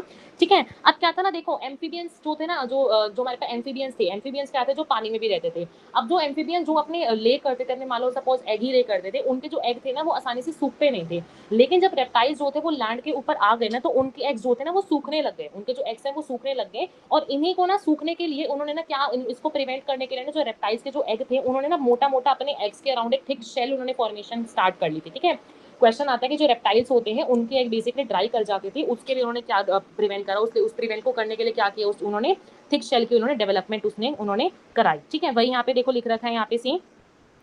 फिर यहाँ पे मैंने आपको फोटोसिंथेसिस का बता दिया, उसके बाद लिख रखा है slowly single cell organism became multicellular by the time of 500 invertebrates आई थी, फिर जॉलेस फिशेज आई थी, उसके बाद आके कुछ प्लांट्स आए थे 320 के अप्रोक्सीमेटली सेम टाइम पे ही। फिर उसके बाद जैसे प्लांट्स आए उसके बाद प्लांट्स फैल गए, एनिमल्स आ गए, फिश विच, अच्छा हाँ ये इंपॉर्टेंट पॉइंट था, ये लाइन आई थिंक मिसिंग होगी, दोबारा देखो। यहाँ पे क्या था ना हमारे पास, देखो यहाँ पे एम्फीबियन का एग्जाम्पल दे रखा है हमारे पास ना। एम्फीबियंस क्या होता है, जैसे फिशेज के एग्जाम्पल बात करो, फिशेज में मान लो हमारे पास कुछ फिशेज, नॉर्मली फिशेज क्या होते हैं, पानी में रहती हैं। लेकिन हमने ना ऑब्जर्व करा 1938 में, हमने एक चीज ऑब्जर्व करी कि हमें ना एक ऐसी फिश मिली जिस फिश का नाम था सिलांत या फिर सिलिकॉन, जो भी तुम बोलो। ठीक है, उस फिश का नाम था सिलांत। वो जो फिश थी ना, आपकी पहली बात तो मिली कहाँ थी, साउथ अफ्रीका में मिली थी। कौन सी ईयर में मिली थी, 1938 में। ये जो फिशेज थी ना आपके पास, ये जो फिश थी वो पानी के अंदर भी जाती थी और आपके पास बाहर कुछ टाइम बाद बाहर भी आ जाती थी, मीन्स ये लैंड फिश भी थी। ठीक है, पानी में भी रहती थी और कुछ टाइम बाद ये बाहर भी आ गई थी। और इसी फिश से ना हमारे यहाँ पे एम्फीबियंस फॉर्म हुए थे। ठीक है, क्योंकि भाई मैंने बोला एम्फीबियन क्या होता है, डुअल लाइफ जीता है। अब यहाँ पे मुझे फिश का वो एग्जांपल मिल गया ना कि एक जो फिश है मेरे पास वो पानी में भी रह रही है और मेरे पास लैंड पर भी रह रही है, तो मैं इसको कह सकती हूँ ना कि इसने क्या करा, फिशेज से मेरे पास इवोल्यूशन हो गया एम्फीबियंस का, और इसी एम्फीबियन से मेरे पास किसका इवोल्यूशन हो गया, रेप्टाइल का, जो मैंने आपको पहले बता दी ये चीज। ठीक है, तो इसको याद करना अच्छे से। 1938 में फिश मिली, ठीक है, जिसके पास क्या थे, लॉबफिन्स थे। ठीक है, लिख रखा है ना दीज एनिमल्स, आप इनको लॉबफिन्स भी कह सकते हो। इन जो एवली फिशेज थी इनके पास फिन्स वगैरह प्रेजेंट थे। और ये जो फिश थी आपके पास जो थी साउथ अफ्रीका में मिली थी, 1938 में मिली थी, और ये डुअल लाइफ को जो थी एग्जिस्ट करती थी। ठीक है, फिर यहाँ पे एक लाइन लिख रखी है, वेट एनसीईआरटी में दिखाती हूँ, ये देखो।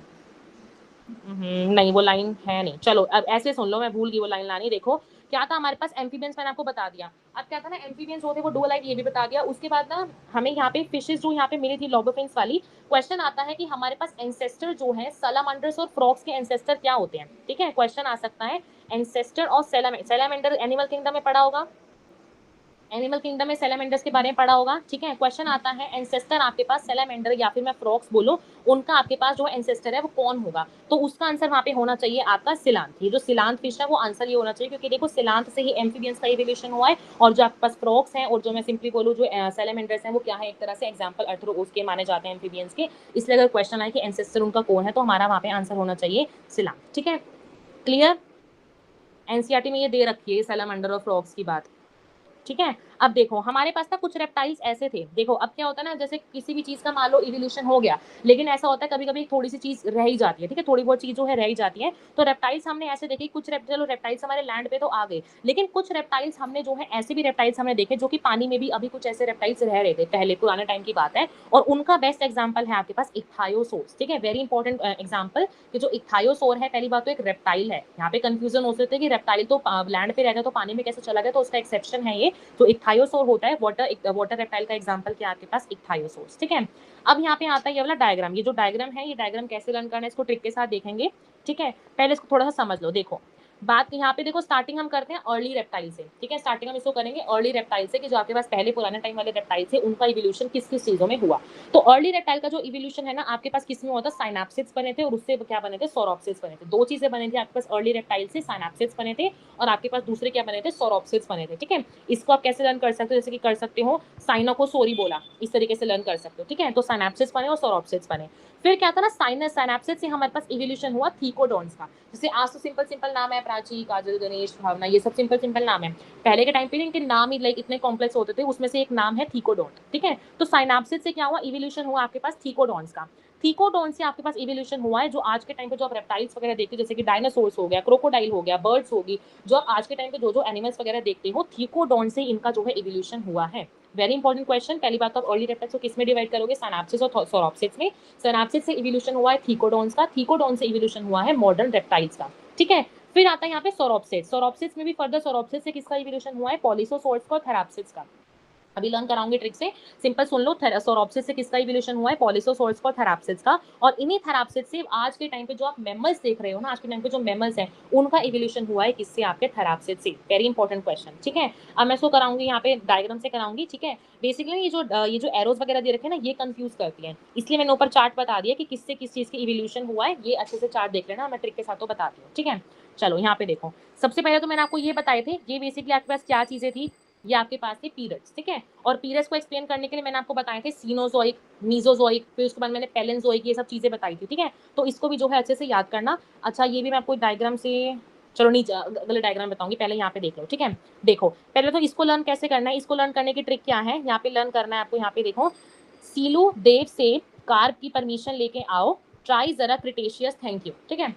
अब इसको ट्रिक को करना है, करना, मैंने कोई ट्रिक इसमें, मैं अपने टाइम पे बता रही हूँ, मैंने कोई ट्रिक फॉलो नहीं की थी, अब ये भी ट्रिक मेरी नहीं है, ठीक है, मैंने भी इसको चुराया, तुमने करना हो तो कर लेना। क्या बोला, जैसे मान लो सीलू कोई लड़की है, जैसे सीलू देव से कार की परमिशन लेके आओ, सिंपल बोला है, सीलू देव से जाके परमिशन लेके आओ। फिर सीलू बोलेगी नहीं, ट्राई जरा क्रिटेशियस, की क्रिटेशियस को ट्राई करो, उसके पीछे क्यों पढ़ रहे हो, ठीक है, कार के पीछे क्यों पढ़ रहे हो, ट्राई जरा क्रिटेशियस। फिर लास्ट में आपको उसको बोलना है ओके थैंक यू, ठीक है। इस तरीके से आप इसको ट्रिक को कर सकते हो, मेरी ट्रिक नहीं है, दोबारा बता रही हूँ, तुम्हें करना हो कर सकते हो, नहीं करना छोड़ सकते हो, ठीक है। अब यहाँ पे ना जब हम यहाँ पे एनिमल्स का इवोल्यूशन पढ़ते हैं ना, तो यहाँ पे हमारे पास जो होती है स्टार्टिंग वाली जो सिल्यूरियन और डेवोनियन वाली चीजें होती है, ये हमारे पास इस टाइम पे नहीं आती, ठीक है। इस टाइम पे हमारे प्लांट्स की इवोल्यूशन में हम देखेंगे इन दोनों चीजों को। एनिमल्स के इवोल्यूशन के टाइम पे हमारे पास जो ये वाली सिल्यूरियन और डेवोनियन था, ये हमारे पास एनिमल्स के टाइम पे नहीं आया था, ठीक है। तो हम इसको स्टार्ट करेंगे सीधा सीधा अपना किससे, कार्ब वाले से, दैट मीन्स इसको हम स्टार्ट करेंगे सीधा सीधा कार्बोनिफेरस वाले से, ठीक है। एस डी कार्बन पांडे, ट्राइस, जैकफ्रूट, क्रिटेशियस, थैंक यू। हाँ कैसे भी कर सकते हो, तुम्हें लर्न होना चाहिए बस, कैसे भी कर सकते हो, ठीक है। भावना वाली ट्रिक भी लोग तुम कर सकते हो, ठीक है। चलो अब ये मैंने बता दिया, सिल्यूरियन डेवोनियन हमें इसमें नहीं पढ़ना, हमें इसको पढ़ना है आगे प्लांट्स में। तो मैंने मान लो मैंने यहाँ से स्टार्ट करा, कार्बोनिफेरस से स्टार्ट करा, पढ़ सकते हो यहाँ पे, जैसे मैंने बोला कार्ब की परमिशन, परमियन से परमिशन लेके आओ, ठीक है, परमिशन लेके आओ, उसके बाद करोगे ट्राई जरा क्रिटेशियस, फिर थैंक यू के लिए टी क्यू, ठीक है। इसके तो लर्न हो गया ना, इसको लर्न करना है, वेरी इंपॉर्टेंट, ठीक है। फिर उसके बाद आता है, अब यहाँ पे ये चीज हम कैसे लर्न करेंगे, मैंने तुम्हें ऊपर बताया कि यहाँ पे बताया साइनाप्सिस से थीकोडॉन्स निकलते हैं, थीकोडॉन से मॉडर्न रेप्टाइल्स निकलते हैं, ठीक है। क्या बताया मैंने यहाँ पे, सौरोप्सिस से सोरोप्सिड सिनेप्सिड से। अच्छा देखो यहाँ पे क्या दे रखा है, सी। अब इसको ना ये वाली ट्रिक तुम कर सकते हो स्नैप पे थे मेमस, स्नैपचैट यूज करते होगे तो उससे भी लर्न कर सकते हो, स्नैप पे थे मेमस से लर्न कर सकते हो। जैसे कि मान लो मैंने बोला स्नैप, ठीक है, स्नैप से आए आपके पास पॉलीसोसोर्स, ठीक है, स्नैप से आए पॉलीसोसोर्स, एक सेकेंड, स्नैप पे थे मेमस, सोरोप्सिस की है ना ये तो। छोड़ो इस ट्रिक को, छोड़ दो ट्रिक, ये वाली ट्रिक छोड़ दो, ठीक है, छोड़ दो ये वाली ट्रिक, इससे ही लर्न करो जो मैं बता रही हूँ सिंपल, ठीक है। इसको ही देखो, सोरोप्सिस से तुम्हारे पास मैंने किसका इवोल्यूशन, सिनेप्सिस से किसका इवोल्यूशन बताया मैंने यहाँ पे, थीकोडॉन्स का, ठीक है, सोरोप्सिस से इवोल्यूशन बताया थीकोडॉन्स का। एक सेकंड, शायद उल्टा नहीं लिख रखा, एक सेकंड, सिनेप्सिस से आया थीकोडॉन्स का, सिनेप्सिस से सोरोप्सिस से उसके पॉलीसोसोर्स, सोरोप्सिस से, हाँ ये चीज़ गलत लिखी हुई है, इसको रिवर्स कर लो, ठीक है, इसको उल्टा कर लो, ये गलत लिख रखा है, आई थिंक मैंने गलती से लिख दिया होगा, सोरोप्सिस इधर आएगा, सिनेप्सिस इधर आएगा, ठीक है, सॉरी सॉरी सॉरी, ठीक है, इस चीज़ को उल्टा कर लेना, ठीक है। अब इस ट्रिक को लगा सकते हो, स्नैप पे थे मेमल्स पे, स्नैप पे थे, और उसके बाद ऊपर चला जाएगा सीधा आपका पास यहाँ पे मेमल्स का, ठीक है। सॉरी फॉर दैट उस ट्रिक के लिए, ठीक है, थोड़ी बहुत या एनिमल किंगडम तो सबके लिए कंफ्यूजिंग होता है, ठीक है। चलो तो इसको कर सकते हो, स्नैप पे थे मेमस, स्नैप पॉलीसोसोर्स, फिर उसके बाद थेराप्सिस आए, और उसके बाद आके क्या चले गए, मेमस चले गए, क्लियर। उसके बाद यहाँ पे क्या कर सकते हो, सोरोप्सिस का कैसे पढ़ोगे, सोरोप्सिस में हम यहाँ पे देख सकते कैसे, मैंने बताया था ना ऊपर मैंने ट्रिक बताई थी, सॉरी साइना को हमने वहाँ पे क्या बोला था, सॉरी बोला था, ऊपर ये चीज बताई थी। सॉरी क्यों बोला, बिकॉज वहाँ पे उसने थूक दिया किसके ऊपर, डीसीबी के ऊपर, ठीक है, डीसीबी पे। डीसीबी यहाँ पे क्या स्टैंड करता है, ये देखो, डीसीबी जैसे कि मान लो मैंने बोला सॉरी किसने बोला था, वो सॉरी किसने बोला था यहाँ पे, सॉरी के बाद आपके पास चला जाएगा थीकोडोन, थीकोडोन पे मैंने आपको बताया सॉरी किसको बोला हमने, डीसीबी को, तो डीसीबी में डायनासोर, क्रोकोडाइल और बर्ड्स, ठीक है। ऐसे लर्न करना पड़ेगा, मैं क्या बताऊं, अब इसको मैं क्या बताऊं तुम्हें ट्रिक के लिए, बताओ। मैंने तो ऐसे लर्न किया था, मैं ट्रिक बता रही हूँ तो देखो सुन लो बस जरा सी, ठीक है। चलो दोबारा बताती हूँ, देखो ये चीज लर्न होगी होगी, ठीक है, तो सिंपल सा था, सीलू देव से आपकी परमिशन लेके आओ, थैंक यू क्रिटेशियस वाला ये हमने देख लिया, ठीक है। ये याद कर लेना, स्नैप पे थे मेमल्स, ये तो लर्न हो गया होगा आसानी से, स्नैपचैट सब यूज करते होगे ऐसे। उसके बाद देखो अर्ली रेप्टाइल से सैराप्सिस निकले थे, सोरोप्सिस निकले थे, फिर मैंने बताया स्नैप पे थे मेमल्स लर्न हो गया होगा। सोरोप्सिस के बाद आएगा आपके पास थीकोडॉन्स, थूका, ठीक है, मैं थूका से थीकोडॉन्स वहां से लर्न कर सकते हो, थूका किसके ऊपर, डीसीबी के ऊपर, अब इससे किसका इवोल्यूशन हुआ, डायनासोर का हुआ, क्रोकोडाइल्स का हुआ, और आपके पास आगे जाके बर्ड्स का हुआ। बाकी जो आपको टर्टल्स हैं, लिजर्ड्स हैं, स्नेक्स हैं, टोरटस हैं, ये सब आपका जितनी आगे अगर ऑप्शन बन के आता है तो जितनी भी चीजें बाकी बची उनको तुम इस वाली चीज में डाल सकते हो। किस में डालोगे इसको तुम यहाँ पे, इसमें अपना सोरोप्सिस में, ठीक है, बताओ सोरोप्सिस में डालोगे, ठीक है,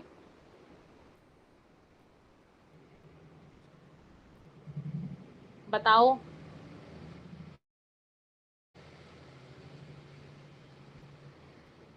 ये डायग्राम है, और इस वाला डायग्राम से ना वो नहीं आता, डायग्रामेटिक क्वेश्चन नहीं आता इसमें, सिर्फ यही लर्न करना पड़ेगा कि एक्चुअली कौन सी चीज किसको इवॉल्व करे, इसमें बस इतना ही लर्न करना है। अच्छा एक चीज और ये भी याद करना है कि जो कार्बोनिफेरस वाला था वो 300 टू 350, उसका मतलब कितना उसका एग्जिस्टिंग पीरियड था, कितने टाइम तक वो रहा था, तो इसको याद करना 300 से 350 वाले तक आपके पास क्या रहा था, आपके पास कार्बोनिफेरस वाला पीरियड चला था। पर्मियन जो था आपके पास कितने टाइम तक चला था, 250 से 300 मिलियन ईयर्स तक चला था। ट्राइसिक वाला 200 से 50-50 कम करते जाओ, ये भी आपको याद रखना पड़ेगा, अब याद तो रखना पड़ेगा। आपके पास जो है 50-50 कम करते जाओ, वोलन हो जाएगा, ये ट्रिक मैंने बता दी सीरू देव से वाली, और स्नैप पे थे मेमल्स वाली, और थूका किसके ऊपर, डीसीबी के ऊपर, और बाकी जो चीजें बनी वो उसमें चली जाएंगी, ठीक है, क्लियर। और बाकी हाँ ये भी चीज लर्न करनी पड़ेगी, देखो ये वाली चीज की परमियन में आपके पास कौन से आए थे, सोरोप्सिड्स आए थे, ठीक है। उसके बाद यहाँ पे याद रखना पड़ेगा, ट्राइसिक में आपके पास थीकोडॉन्स आए थे, फिर उसके बाद जोरासिक में आपके पास थेराप्सिड्स वगैरह आए थे, इनका भी जो है चीज आपको याद रखनी पड़ेगी, ठीक है, इनकी ये भी याद रखनी पड़ेगी, ठीक है। अच्छा उसके बाद ना थ्योरी ऑफ पैंजेनेसिस आती है, थ्योरी ऑफ पैंजेनेसिस बेसिकली हमें क्या कहती है, जैसे कि मैंने आपको बताया था लेमार की थ्योरी ने क्या बोला था कि जो भी मान लो कुछ ऐसे ऑर्गन्स है, मान लो 3-4 ऑर्गन्स हैं, थ्योरी ऑफ पैंजेनेसिस जो होती है ना, ठीक है, ठीक है विलिप्सा कोई बात नहीं, ठीक है, चलो कोई बात नहीं। अब पैंजेनेसिस थ्योरी के अकॉर्डिंग क्या था कि लाइक बहुत सारे मेरे पास जो थे ना ऑर्गन्स के, इस थ्योरी ने ये बोला कि ना ऑर्गन्स के अंदर ना बेसिकली कुछ ना इन ऑर्गन से ना पैंजीन्स निकलती है, इस ऑर्गन से। ये वाली जो थ्योरी थी, पहली बात तो ना ये वाली थ्योरी किसने दी थी, डार्विन ने दी थी, वेरी इंपॉर्टेंट क्वेश्चन, ये थ्योरी किसने दी है हमारे पास, डार्विन ने दी थी। और डार्विन ने क्या बोला था कि ना मेरे पास मतलब बॉडी होती है, किसी की बॉडी है और उसकी बॉडी में ना ऑर्गन्स है, वो जो ऑर्गन्स होते हैं ना बेसिकली पैंजीन्स बनाती है, ये जो पैंजीन्स होती है ना आपके पास ब्लड में जाती है, और ब्लड से निकलने के बाद आपके पास ना ये वाली जो पैंजीन्स निकलती है वो गेमीट्स में चली जाती है। लेकिन आपने कभी ऐसा सुना है कि जो जीन्स निकल रही है, सोमैटिक सेल्स तो कभी भी गेमीट्स में जा ही नहीं सकते ना, सोमैटिक सेल्स गेमीट्स का तो फंक्शन कभी परफॉर्म कर ही नहीं सकते। तो इस थ्योरी को भी ना हमारा डिस्कार्ड कर दिया था वेस्टमैन ने, ठीक है, इस वाली थ्योरी को भी हमारा वेस्टमैन ने ही डिस्कार्ड किया था। क्वेश्चन आ सकता है कि थ्योरी ऑफ पैंजेनेसिस किसने दी थी, डार्विन ने दी थी। वो क्या कहता था कि जो सोमैटिक सेल्स होते हैं वो हमारे पास जो है आगे इवोल्यूशन कराते हैं, ठीक है। अब यहाँ पे इंपॉर्टेंट पॉइंट आता है, टायरेनोसोर हमने देखा था, पिछली क्लास में टायरानोसोर देखा था, टायरानोसोर ही हमने देखा था एक लोटा पूरे चार्ट में वही था, बाकी सब हर्बीवोर थे, सिर्फ एक ऐसा यही था जो कि हमारे पास क्या था, कार्निवोर था। इसकी हाइट कितनी थी, 20 फीट थी। इंपॉर्टेंट है, लर्न करना पड़ेगा। इसकी हाइट कितनी थी, 20 फीट का, ये बिल्कुल लंबा सा था।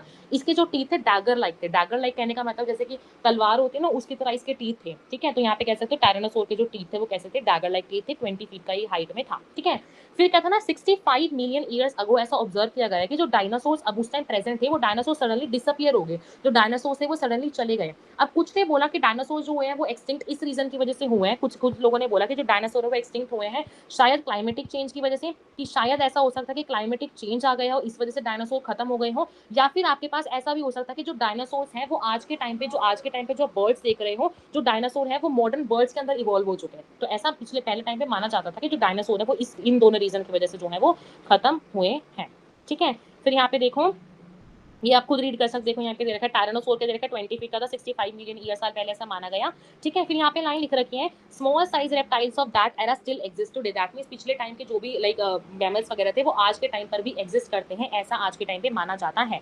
ठीक है, फिर यहाँ पे लिख रखा है जायंट फर्स्ट टेरिडोफाइट्स। टेरिडोफाइट्स पढ़ा होगा आपने प्लांट किंगडम में, were present but they all fail to form coal deposit slowly. अब यहाँ पे क्वेश्चन पता क्या बन के, सिंपल सा क्वेश्चन बन के आएगा कि जो टेरिडोफाइट्स होते हैं वो अपने डिपॉजिट जो होते हैं उसको कैसे डिपॉजिट करते हैं, क्विकली डिपॉजिट करते हैं या फिर स्लोली के डिपॉजिट करते हैं। तो आपका आंसर यहाँ पे होना चाहिए धीरे धीरे जो है वो डिपॉजिट करते हैं। ठीक है, some of these land reptiles were back into water to evolve into 200 million years ago. Ichthyosaurs का मैंने आपको बता दिया, इक्थायोसोर्स का क्वेश्चन आए तो आपको लिख के आना है 200 मिलियन ईयर्स अगो की ये बात हो रही है।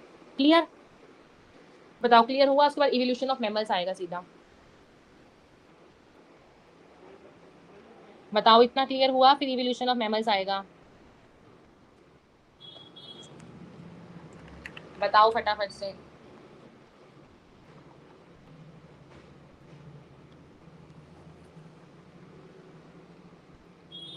ठीक है प्राची, चलो अच्छा उससे पहले मैं डायग्राम दिखा देता हूँ। हाँ, ये वाला डायग्राम भी देख लो, ये भी एनसीईआरटी का डायग्राम है। जैसे मैंने ऊपर बताया आपको वहां पे एनिमल इवोल्यूशन का। ठीक है, यहाँ पे आ रहा है हमारे पास प्लांट इवोल्यूशन का। ठीक है, प्लांट इवोल्यूशन, अब इसकी ट्रिक्स कैसे लर्न करोगे ये देखो। पहली बात तो मैंने आपको बताया था हमारे पास, पहली बात तो मैंने आपको क्या बताया था, हमारे पास सीनोजोइक होता है, मीजोजोइक होता है, पैलेंजोइक होता है। ठीक है, पैलेंजोइक पहले, लाइक कब हमें स्टार्ट करना है, पहले पैलेंजोइक से स्टार्ट करना है, फिर मीजोजोइक आता है, फिर हमारे पास सीनोजोइक आता है। ये तीनों थे हमारे पास एरा।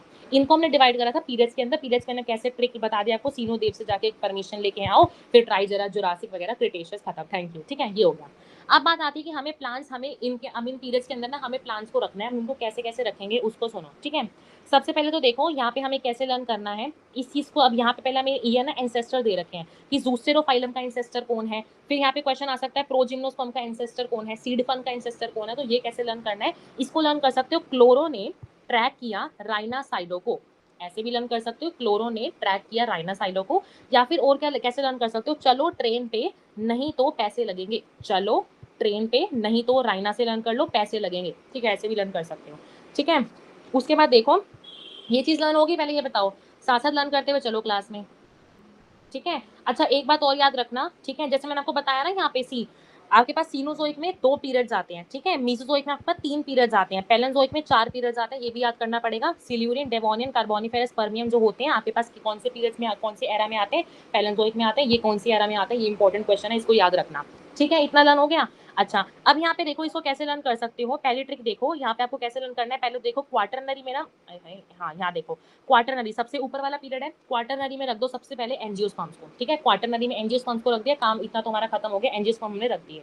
उसके बाद बात आती है कि हम इसको टर्शरी में क्या रखेंगे। ठीक है, फिर आता है आपके पास टर्शरी, ये जो आपके पास नीचे वाला, इसमें हम किसको रखेंगे। इसकी ट्रिक क्या कहती है आपके पास, इसकी ट्रिक देखो, मोनोकोट ब्रायोफाइट इन टर्शरी पीरियड। सिंपल सा लर्न कर सकते हो, मोनोकोट ब्रायोफाइट इन टर्शरी पीरियड।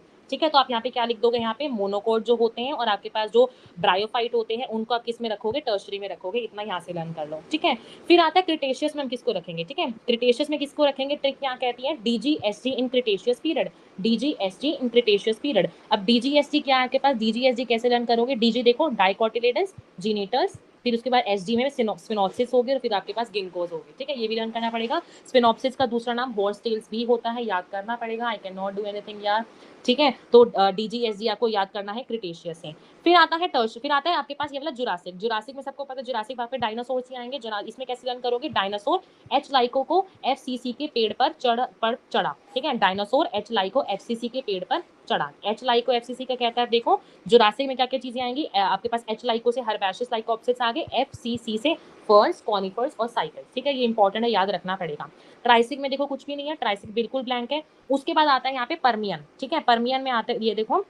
अच्छा, परमियन को कैसे लर्न करोगे, यहाँ पे एक ही ट्रिक आती है, यहाँ पे सिंपल देखो, जूस्टेरो प्रोजिम्नोस्पर्म से सीड फर्न अलाइको, ठीक है, जूस्टेरो प्रोजिम्नोस्पर्म से सीड फर्न अलाइको, लाइको मतलब देने का, ठीक है।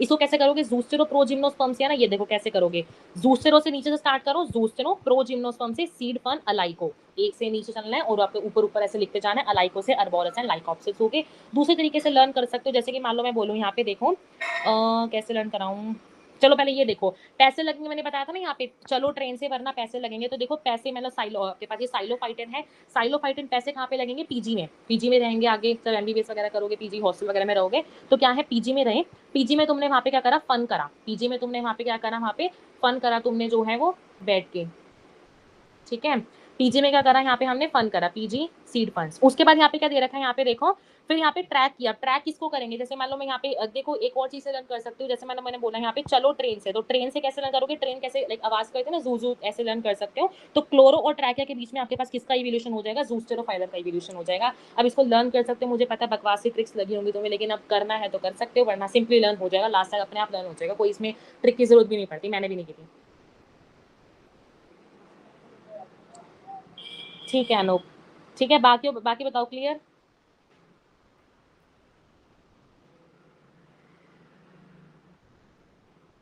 बताओ क्लियर हो गया, फटाफट से बताओ, ये था प्लांट इवोल्यूशन का, ठीक है बताओ।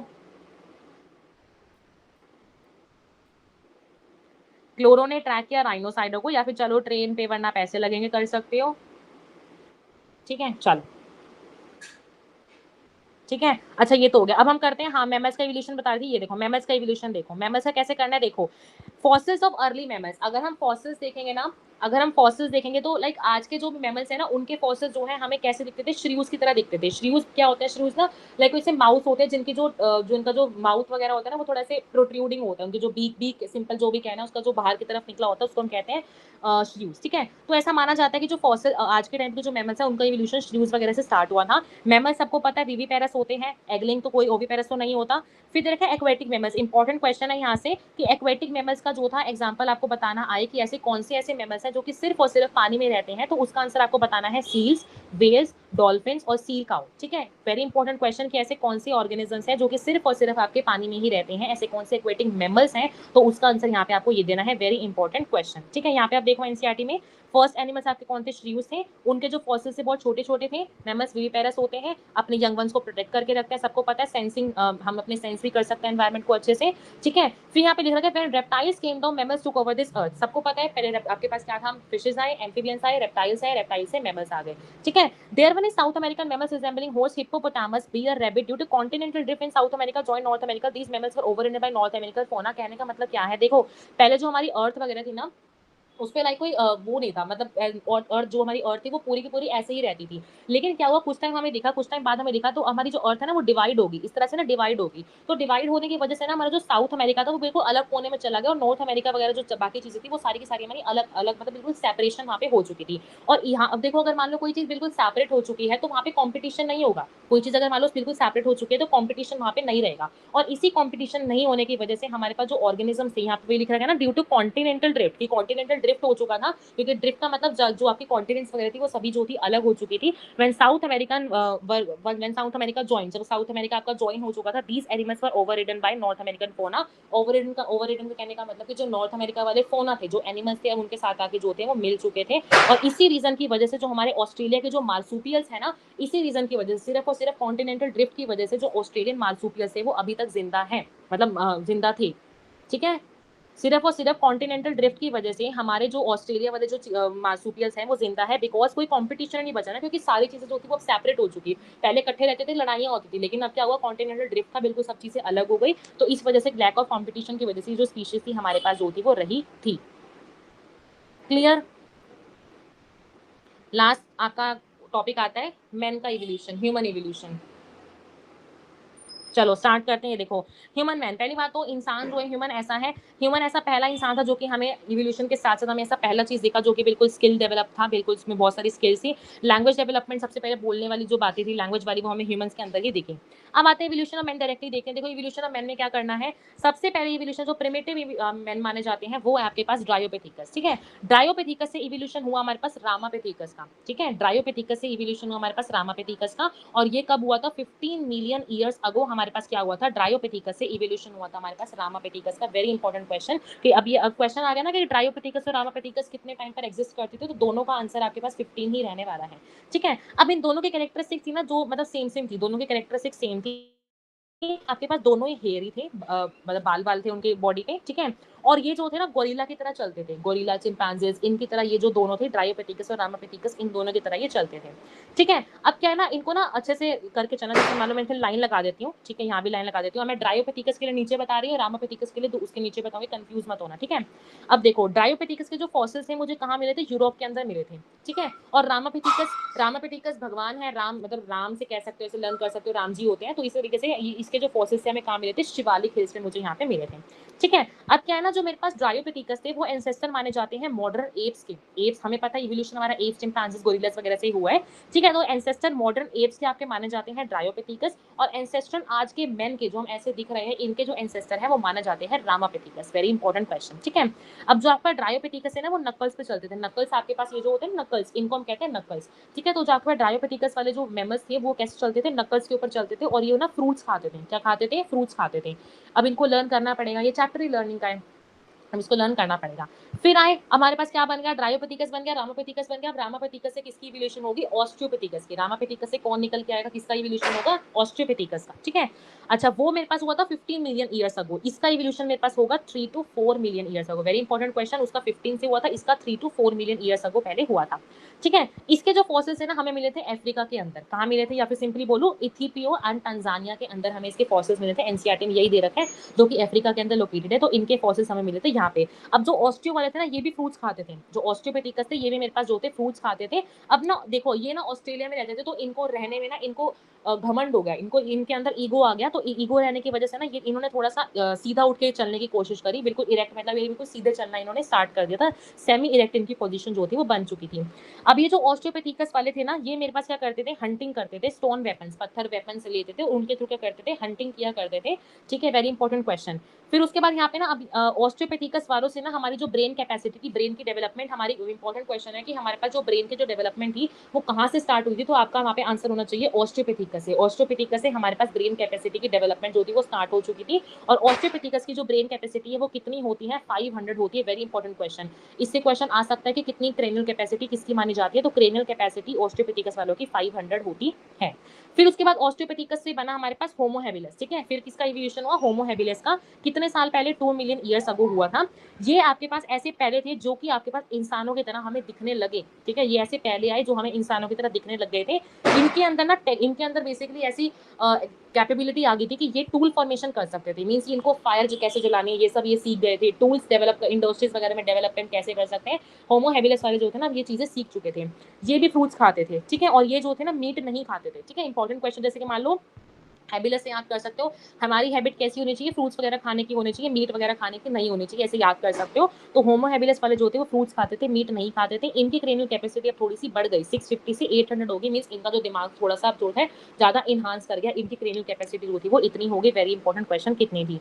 उसके बाद बना आपके पास होमो इरेक्टस, पहले बना आपके पास ड्रायोपेथिकस, फिर रामापेथिकस, फिर ऑस्ट्रियोपेथिकस, उसके बाद आपका होमो हैबिलिस वाला, फिर आया हमारा होमो इरेक्टस। इरेक्टस वाला कब आया 1.5, ठीक है। इनके जो फॉसिल्स हमें कहाँ मिले थे, जावा में, ठीक है, कहाँ मिले थे, जावा में, जो कि इंडोनेशिया में है। इसके फॉसिल्स कहाँ मिले थे, हमें जावा के अंदर मिले थे। इरेक्टस नाम से पता चल रहा है कि इनका जो पोस्चर था बिल्कुल सीधा हो चुका था। ये अब मीट खाने लग गए थे, ठीक है। हैबिलस वाले मीट नहीं खाते थे, इरेक्टस वाले मीट खाने लग गए थे। अब अगर मान लो अब ये मीट वगैरह खा रहे हैं तो इनका जो जॉ लाइन था वो थोड़ा सा प्रोट्रूडिंग था, थोड़ा सा बाहर निकले वाला था, क्योंकि इनको ज्यादा एरिया चाहिए था मीट वगैरह चबाने वगैरह के लिए। अब इनकी जो क्रेनल कैपेसिटी थोड़ी और बढ़ गई, उनकी कितनी थी 650 से थी, इनकी क्रेनल कैपेसिटी थोड़ी और बढ़ गई, कितनी होगी 900 होगी, ठीक है। थोड़े और दिमाग वाले अब ये हो गए। फिर उसके बाद इवोल्यूशन हुआ निंदरथल मैन का, किसका इवोल्यूशन हुआ उसके बाद, निंदरथल मैन का इवोल्यूशन हुआ। इनके जो फॉसिल्स है मुझे कहाँ मिले, निंदरथल में मिले थे, निंदरथल जो कि जर्मनी में लोकेटेड है, यहीं पे मिले थे और इसी से इनका नाम रख दिया गया, ठीक है। अब ये थे ना बिल्कुल सीधे चलते थे, बिल्कुल अपराइट पोजीशन में चलते थे। इनकी क्रेनल कैपेसिटी थोड़ी और बढ़ गई, दैट इज 1400 टू 1600 अब इनकी हो चुकी थी। अब ना इनके अंदर निंदरथल के अंदर ना थोड़ा सा रिलीजन आने लग गया। ये थोड़े ना धर्म वगैरह को फॉलो करने लग गए कि जैसे कोई मरता है तो उनको हम दफना वफना देते हैं ना, तो निंदरथल वालों के पास कुछ ऐसा रिलीजन डेवलप हो गया कि इनके जो डेड मटेरियल था इनको हम ना दफनाना इन्होंने स्टार्ट कर दिया था। और ये कब आए थे, 1 लाख ईयर्स अगो, ठीक है, 1 लाख साल पहले आपके पास जो निंदरथल थे उनका इवोल्यूशन हुआ। फिर उसके बाद एट द एंड हमारा इवोल्यूशन हुआ, जिनको आप सिंपल कह सकते हो, होमो सेपियंस सेपियंस कह सकते हो। इनका हमारा इवोल्यूशन कब हुआ था, आइस एज के टाइम पे। और आइस एज क्या मानी जाती है, 75,000 से 10,000 ईयर्स अगो ये आइस एज मानी जाती है। और इसी टाइम पे हमारा जो था इवोल्यूशन हुआ, ठीक है।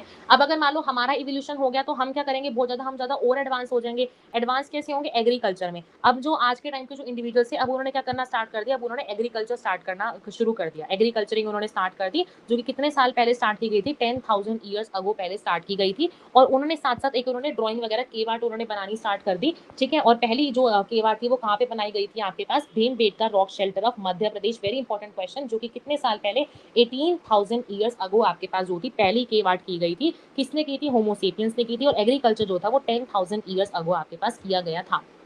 क्लियर, ये था आपके पास ह्यूमन इवोल्यूशन वाला। देखो एनसीईआरटी में देख लो, 15 ईयर ड्रायोपेथिकस रामापेथिकस आए, ठीक है। जो रामापेथिकस थे वो मैन लाइक थे और ड्रायोपेथिकस जो थे वो एप लाइक थे, एंसेस्टर में बता दिया, ठीक है। फिर उसके बाद revealed hominid feature 3 to 4 year आपके पास कैसे आए थे, आपके पास ऑस्ट्रोपेथिकस आए थे, सीधे चलते थे, 4 फीट उनकी लगभग हाइट थी, इससे ऊपर वो हाइट के नहीं थे। 2 मिलियन आपके पास क्या हुआ, ऑस्ट्रोपेथिकस आए, जिनको आप ईस्ट अफ्रीकन जो इथियोपिया और टांजानिया वाला बताया था, ये जो थे फ्रूट खाते थे। फिर आपके पास होमो हैबिलिस आए, जिनकी क्रेनल कैपेसिटी इतनी थी। फॉसिल्स पे लिख रखा है 1891 में, जो ऊपर बताया था ना होमो इरेक्टस के हमें फॉसिल्स मिले थे जावा के अंदर, कौन से ईयर मिले थे, 1891 में मिले थे। Very important question, 1.5 million years अगो। फिर उसके बाद आया आपके पास होमो इरेक्टस, जिनकी क्रेनल कैपेसिटी इतनी थी। फिर उसके बाद जो होमो इरेक्टस वाले थे ये मीट खाते थे। फिर नेदरथल आए, जो कि 1 लाख to 40,000 ईयर्स लगभग पहले आपके पास आए थे। फिर उसके बाद क्या हुआ, आइस एज के टाइम पे हमारा ह्यूमन का इवोल्यूशन हुआ। 10,000 ईयर्स पहले आपका एग्रीकल्चर आया था। 18,000 ईयर्स आपका पहले क्या हुआ था, केव आर्ट बना था, जो कि कहाँ बना था, भीमबेटका रॉक शेल्टर मध्य प्रदेश में बना था। क्लियर। अच्छा हाँ, ये डायग्राम देख लो, ये डायग्राम इंपॉर्टेंट क्वेश्चन है। ये देखो आपके पास जो पहला दे रखा है ना, ये आपको दे रखा है ह्यूमन का, जो आज के टाइम पे ह्यूमन है उनका ये डायग्राम दे रखा है। इंपॉर्टेंट क्वेश्चन है, रिप्रेजेंटेशन में आ सकता है। ये आपको दे रखा है बेबी चिंपैंजी का, ठीक है, ये दे रखा है बेबी चिंपैंजी का। लास्ट दे रखा है एडल्ट चिंपैंजी का, ठीक है, एडल्ट चिंपैंजी का। अब यहाँ पे लिख रखा है कि जो आपके पास बेबी चिंपैंजी का जो स्कल है वो ज्यादा रिजेंबल करता है हमारे से, ठीक है। आप खुद देखो यहाँ पे बेबी वाले का, जो बेबी चिंपैंजी का जो स्कल है वो हमारे से थोड़ा सा ज्यादा रिजेंबल कर रहा है, अगर हम एडल्ट चिंपैंजी से कंपेयर करें तो, ठीक है। इंपॉर्टेंट क्वेश्चन है, पहला क्या रिप्रेजेंट कर रहा है, इन डायग्राम को अच्छे से कर लेना, कौन सी चीज क्या है, इंपॉर्टेंट क्वेश्चन, ठीक है। DRS कर सकते हो भावना, ठीक है, भावना की ट्रिक सब कर सकते हैं, ठीक है। ठीक है, समरी देख लो यहाँ पे फटाफट से, फिर उसके बाद न्यूमेरिकल्स हैं, ठीक है। चलो देखो, ओरिजिन ऑफ लाइफ देखो, origin of life on earth understood all in background of origin सबको पता है, यूनिवर्स आया था पहले। Most scientist believe chemical evolution formation हुआ था, बायोमोलिक्यूल्स का बताया था ना, केमिकल इवोल्यूशन की थ्योरी आई थी, उस according subsequent events happen to the first form of life is conjectured theory बताई थी, जिसको माना नहीं जा सकता, बट ऐसे सोचते हैं इस चीज को, ठीक है। ऑर्गेनिक इवोल्यूशन की नेचुरल सिलेक्शन आई थी। Diversity life forms on earth has been change over millions of years से डाइवर्सिटी चेंज हो रही है। पहला माना जाता था कि वेरिएशन जो होती है वो आपके पास फिटनेस से रिलेटेड हमने इसको किया था। अदर फिनोमेना क्या आया था हमारे पास, हैबिटेट फ्रेगमेंटेशन का और जेनेटिक ड्रिफ्ट का, जिससे हमने बताया था वेरिएशन होती है, जिससे अपीयरेंस हुई थी, जो कि हार्डी-वेन्स प्रिंसिपल को अफेक्ट किया था। Homologue is accounted for the branching descent बता दिया था आपको. Study of comparative anatomy, fossils and comparative biochemistry provides evidence for evolution. अब यहाँ पे क्वेश्चन आ सकता है यहाँ पे बनती कि ऐसी क्या चीज है जो कि एविडेंस देती है इवोल्यूशन को. तो कंपैरेटिव एनाटॉमी, फॉसिल्स और कंपैरेटिव बायोकेमिस्ट्री, ये वाला वर्ड भी ध्यान से इसको देख लेना. ठीक है.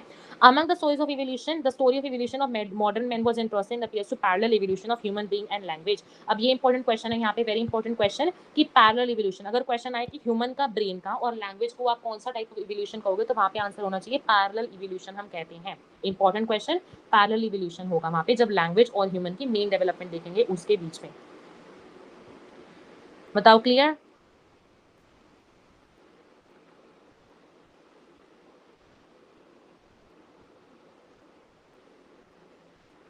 बताओ चैप्टर समझ में आ गया. डॉक्टर स्नेहा, हाँ भावना की ट्रिक अच्छी थी. Doctor Sneha, DRSNEHA, good. चलो न्यूमेरिकल देखते हैं इसके. देखो ये वाला क्वेश्चन, पहला क्वेश्चन कर लेता. अब देखो, at a particular locus frequency of allele A is 0.6. ठीक है, फ्रीक्वेंसी कही है अलील ए की, दैट मींस डोमिनेंट की. दैट मींस यहाँ पे बोला है इन्होंने 0.6 आपके पास क्या है, पी है. फिर उन्होंने बोला है कि जो अलील ए है, दैट मींस रिसेसिव वाले की जो फ्रीक्वेंसी है वो कितनी है, 0.4 है. फिर उन्होंने बोला है what would be the frequency of heterozygous. That means यहाँ पे सिंपल सा 2pq निकालना है इन अ रैंडम मीटिंग. ऊपर बताया था ना रैंडम मीटिंग होनी चाहिए अगर हार्डी-वेन्स का प्रिंसिपल निकालना है. तो यहाँ से थोड़ा सा आइडिया मिल जाएगा कि हाँ यहाँ पे प्रिंसिपल यहाँ पे अप्लाइड है और हमें हेटेरोजाइगस निकालना है. दैट मींस 2pq निकालना है. 2 × 0.6 × 0.4 करोगे, जो आंसर आएगा वही इसका आंसर डायरेक्टली आ जाएगा. ठीक है. नेक्स्ट टाइप ऑफ क्वेश्चन देखो, इन अ पॉपुलेशन ऑफ 1000 इंडिविजुअल 360 जो है वो ए कैपिटल ए को बिलोंग करते हैं, 480 जो है वो इसको बिलोंग करते हैं, और जो रिमेनिंग आपके पास है 160 वो इसको बिलोंग करते हैं. तो फ्रीक्वेंसी बतानी है अलील ए की. अब इसको कैसे सॉल्व करना है, देखो फ्रीक्वेंसी आपको बतानी है यहाँ पे अलील ए की. फ्रीक्वेंसी अलील ए, या फिर सिंपली बोलो यहाँ पे आपको पी निकालना है. अब यहाँ पे बतानी है आपको कैपिटल ए की. अब कैपिटल ए किस किस में आ रहा है, पहली बात तो इसमें आता है, और आपके पास कैपिटल ए स्मॉल ए. एक तो इसमें आता है कैपिटल ए, और आपके पास दूसरा आता है इसके अंदर. ठीक है. ये आपको दे रखा है 360, ये आपको दे रखा है 480. अब इसको कैसे निकालेंगे, ये देखो पहली बात तो कैपिटल ए निकालना, दैट मीन्स हम यहाँ पे 360 पूरा ऐड करेंगे. ठीक है. प्लस में हाफ ऑफ 480 ऐड करेंगे. हाफ ऑफ 480, हाफ क्यों करा, क्योंकि यहाँ पे कैपिटल ए एक में ही है ना, एक कैपिटल ए अलील है, दूसरी स्मॉल वाली है. ठीक है. तो इसको हम ऐसे करेंगे अपॉन में टोटल इंडिविजुअल. टोटल इंडिविजुअल कितने हैं, 1000 है. सिंपली ऐसे आ जाएगा. अगर मैं बोलूँ यहाँ पे ए की, तो ए भी ऐसे निकलेगा. ए का क्या दे रखा है, ऐसे 160 करोगे, प्लस में हाफ ऑफ 480 करोगे, अपॉन में 1000 करोगे, टोटल इंडिविजुअल, वहां से निकल के आ जाएगी आपके पास फ्रीक्वेंसी ऑफ अलील स्मॉल ए. ठीक है. हाँ ठीक है.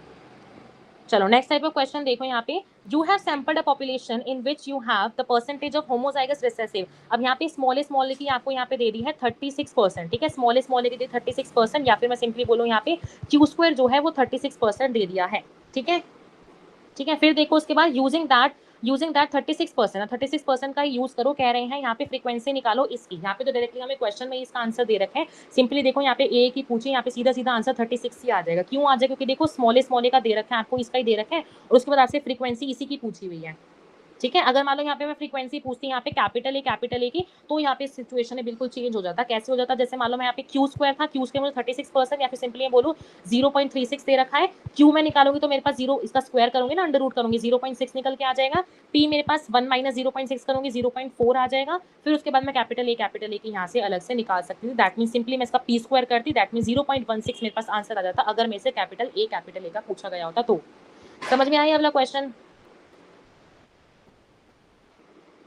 बताओ. फिर देखो यहाँ पे अगला, ये वाला बताओ पहले.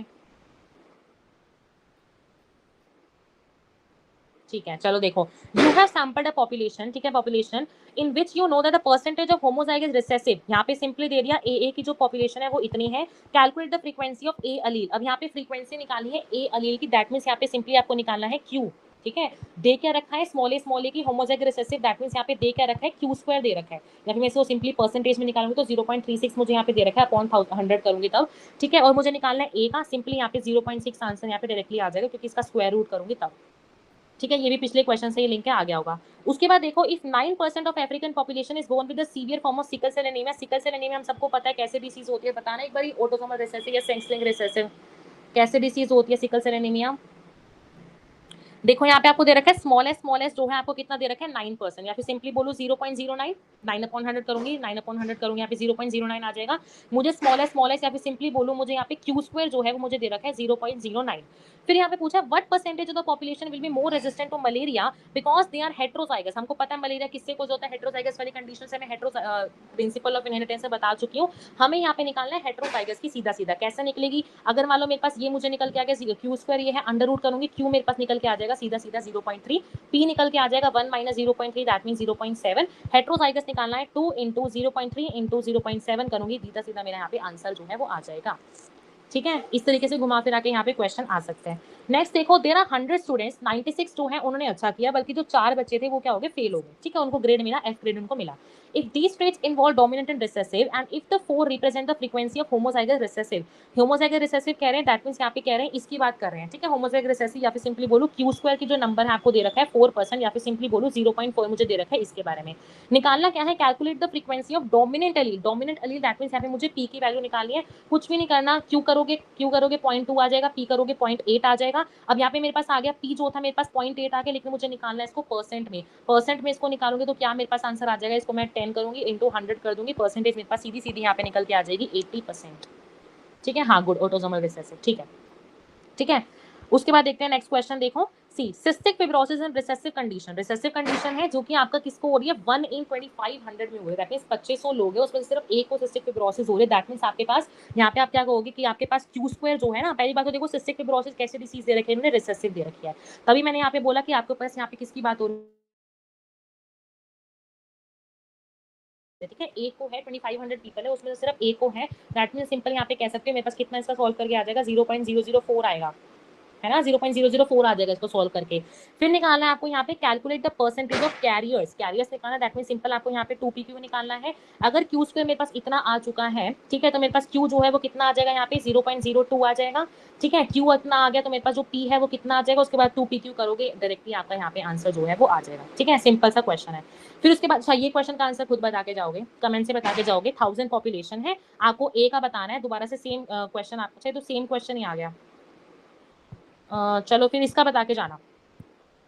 ठीक है, फ्रीक्वेंसी ऑफ स्मॉल, इसको चेंज कर देते हैं डेटा को, चलो इसको यहाँ पे 200 कर लो। ठीक है, फिर इसको ऐड करके यहाँ पे जो है इसकी पॉपुलेशन माइनस करके, चलो छोड़ो ये वाला क्वेश्चन सेम ही हो गया, इसको छोड़ दो। ठीक है, यहाँ पे देखो next question, in a population proportion of individual showing cystic fibrosis in 1 in 10,000 then calculate the probability of carrier. इस वाले क्वेश्चन का होमवर्क है, इस वाले क्वेश्चन का आंसर देखे जाना, जैसे 1 in 25,000 किया था ना, इसी तरीके से 1 in 10,000 वाला करना, 0.001 करोगे, फिर उसका अंडर रूट करोगे, सिंपल सा आंसर यहाँ पे आ जाएगा। ठीक है, इस क्वेश्चन का आंसर मुझे कमेंट से बताना। लास्ट क्वेश्चन देखो, if the frequency of autosomal dominant, frequency बोलिए ऑटोसोमल डोमिनेंट की, अलील की, दैट मींस यहाँ पे पी दे रखा है मुझे 0.6, calculate the number of recessive phenotypic individuals in a population of 10,000। ये इंपॉर्टेंट क्वेश्चन है, 10,000 में पूछा हुआ है। देखो पी मुझे दे दिया इन्होंने 0.6, क्यू मुझे इन्होंने दे दिया 0.4, मुझे निकालना है यहाँ पे क्या निकालना है, रिसेसिव फिनोटाइपिक इंडिविजुअल्स की मुझे क्या निकालना है, नंबर निकालना है। अब कभी भी नंबर पूछे ना, कभी भी अगर क्वेश्चन में नंबर आए तो नंबर हमें निकालना पड़ता है क्यू स्क्वायर से। जैसे मान लो मैं बोलती नंबर ऑफ डोमिनेंट फिनोटाइप निकालो, तो मैं निकाल के देती हूँ वहाँ पे पी स्क्वायर। ठीक है, अगर यहाँ पे आप दे रखे हैं नंबर ऑफ रिसेसिव, तो मैं यहाँ पे निकालूंगी क्यू स्क्वायर। ठीक है, क्यू स्क्वायर निकालूंगी, क्यू स्क्वायर मेरे पास कितना आ जाएगा, 0.16 आ जाएगा। लेकिन अब मैं इसको यहाँ पे डायरेक्टली आंसर 0.16 या फिर मैं 16% यहाँ पे आंसर नहीं दूंगी, क्योंकि यहाँ पे पॉपुलेशन कितनी है, 10,000 लोगों में से बतानी है, 100 में से नहीं बतानी। 100 में से बतानी होती तो मैं यहाँ पे ये कह देती, लेकिन यहाँ मुझे बतानी है 10,000 में लोगों में से, तो 0.16 अपॉन में 100 एरो वो पॉइंट हटेगा, इनटू में मैं करूंगी 10,000 कर दूंगी, मेरे पास इसका सीधा सीधा आंसर आ जाएगा, वो मेरे पास इसका आंसर आएगा। ठीक है, तो कभी भी नंबर बोला हो तो मुझे यहाँ पे पी स्क्वायर क्यू स्क्वायर निकालना होता है। ठीक है, इस क्वेश्चन का आंसर सब कमेंट्स में देके जाएंगे। ठीक है, न्यूमेरिकल सबको समझ में आ गई। अब एक बार अगला क्वेश्चन बताना, भी रुक के जाना, 2 मिनट लगेंगे। ठीक है, रिकॉम्बिनेंस वाला बताओ, न्यूमेरिकल समझ में आ गए, पहले बताओ फटाफट।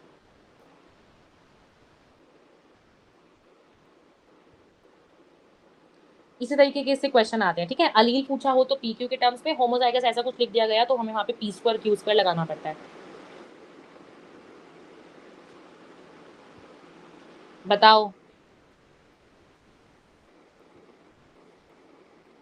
ठीक है, चलो ये एक बार ये वाला क्वेश्चन देख लो, ये जेनेटिक्स वाले से क्वेश्चन है, ठीक है। ये क्वेश्चन मेरे को दिखा था, ये 2013, ठीक है, 2013 का पीवाईक्यू है, ये इंपॉर्टेंट है। देखो यहाँ निकालना है, which of the following is not true of the two genes that show 50% recombination frequency. अब देखो रिकॉम्बिनेंस बताए थे आपको, रिकॉम्बिनेंस बताए थे ना उसमें जेनेटिक्स वाले में कि रिकॉम्बिनेशन बनते हैं, कुछ पेरेंटल कैरेक्टर रखते हैं, कुछ रिकॉम्बिनेंस बनते हैं, उसी से रिलेटेड ये वाला क्वेश्चन है। यहाँ पे देखो हमने दो चीजें पढ़ी थी, एक हमने कंडीशन पढ़ी थी नो लिंकेज, जिसको हम पढ़ते थे इंडिपेंडेंट असॉर्टमेंट। इंडिपेंडेंट असॉर्टमेंट का एक्सेप्शन था ना, लिंकेज हमने पढ़ा था। पहली कंडीशन हम लेके चलेंगे जब आपके पास कोई लिंकेज नहीं हो रही, दूसरी कंडीशन हम लेके चलेंगे जब आपके पास लिंकेज हो रही है। लिंकेज कहने का लिंकेज पता ना, जब मान लो मेरे पास यहाँ पे मान लो दो क्रोमोसोम है, मान लो मुझे एक जीन की दोनों एलील्स मुझे एक ही क्रोमोसोम पे मिल रही है। जैसे मान लो मैंने बोला मेरे पास हाइट की भी मुझे यहीं मिल रही है, और सिंपली बोलो मेरे पास कलर की मुझे ऐसे मिल रही है। एक क्रोमोसोम के अंदर जब मुझे सिंपली बोलो जब मुझे सेम क्रोमोसोम पे दो जीन्स की एलील्स दिखती है, तब हम वहाँ पे हमारी लिंकेज होती थी। सबको पता है लिंकेज हमारी कौन सी कंडीशन में होती थी। और इंडिपेंडेंट असॉर्टमेंट में क्या होता है, अलग अलग क्रोमोसोम पे मान लो इस पे ये है, दूसरे क्रोमोसोम पे मान लो मेरे पास ये होती है। डिफरेंस सबको पता है ना। अब मान लो मैंने बोला कि मेरे पास कोई लिंकेज नहीं हो रही, ठीक है।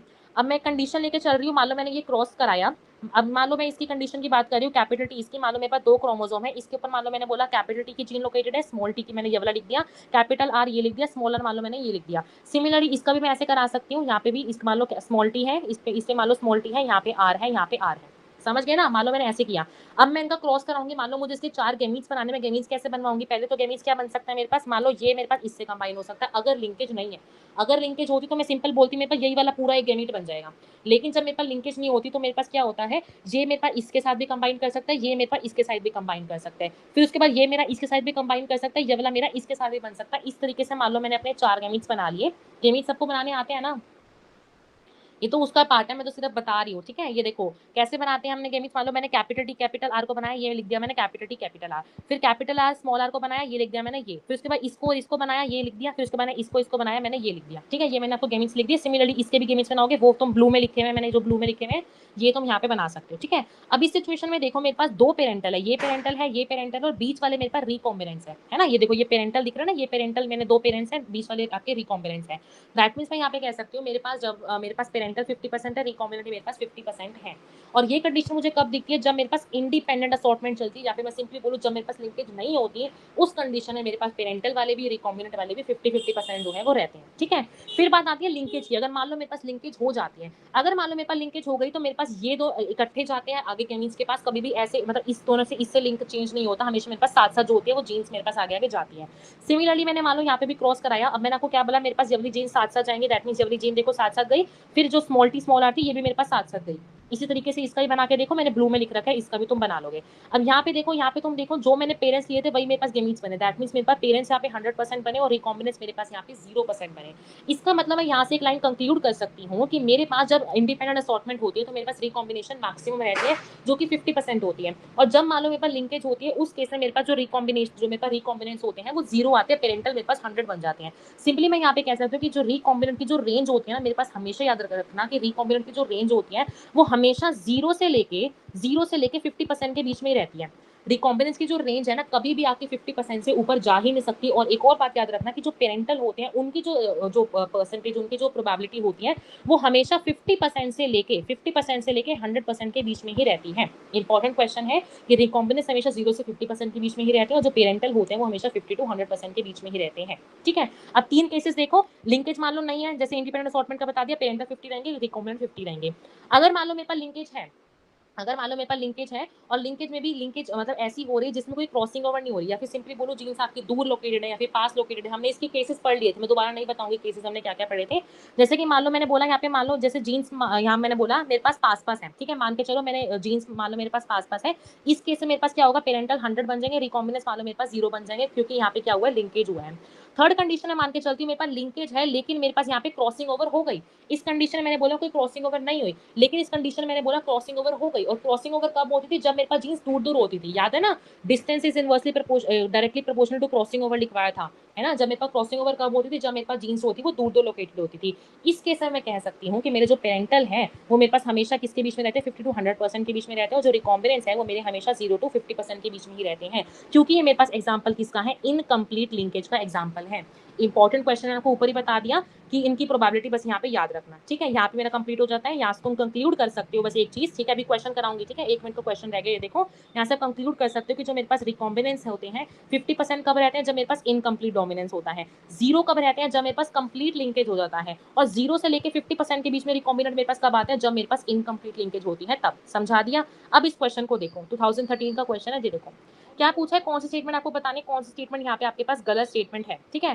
फर्स्ट स्टेटमेंट देखो क्या लिख रखा है, 50% के लिए बताना है। पहली कंडीशन आपको गलत दिख गई मुझे तो यहाँ पे, मुझे तो पहली कंडीशन ही गलत दिखी। लिंकेज कैसे आ गई, 50% तो कब आता था, जब मेरे पास इंडिपेंडेंट असॉर्टमेंट होता था, जब मेरे पास कोई लिंकेज नहीं होती थी। यहाँ पे दे रखा है लिंक, लिंकेज की तो यहाँ पे बात हो ही नहीं सकती ना। तो इस यहाँ से मैं कह सकती हूँ मेरे पास ये वाली जो चीज थी वो मेरे पास पहली स्टेटमेंट मेरे पास यहाँ पे गलत आ गई।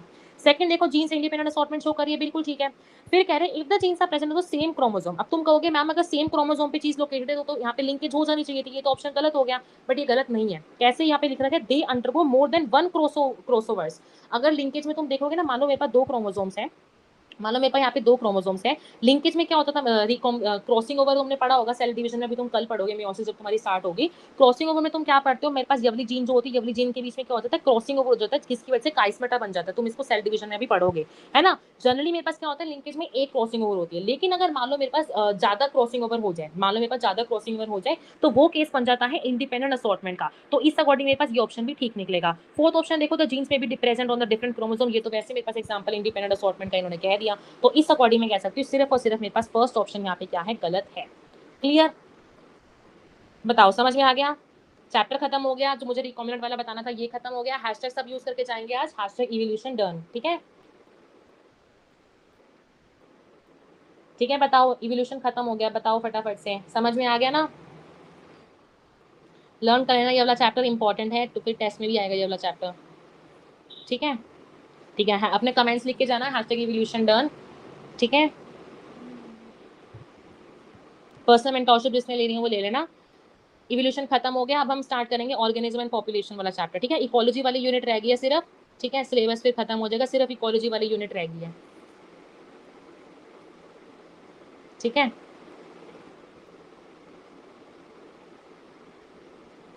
ठीक है, थैंक यू।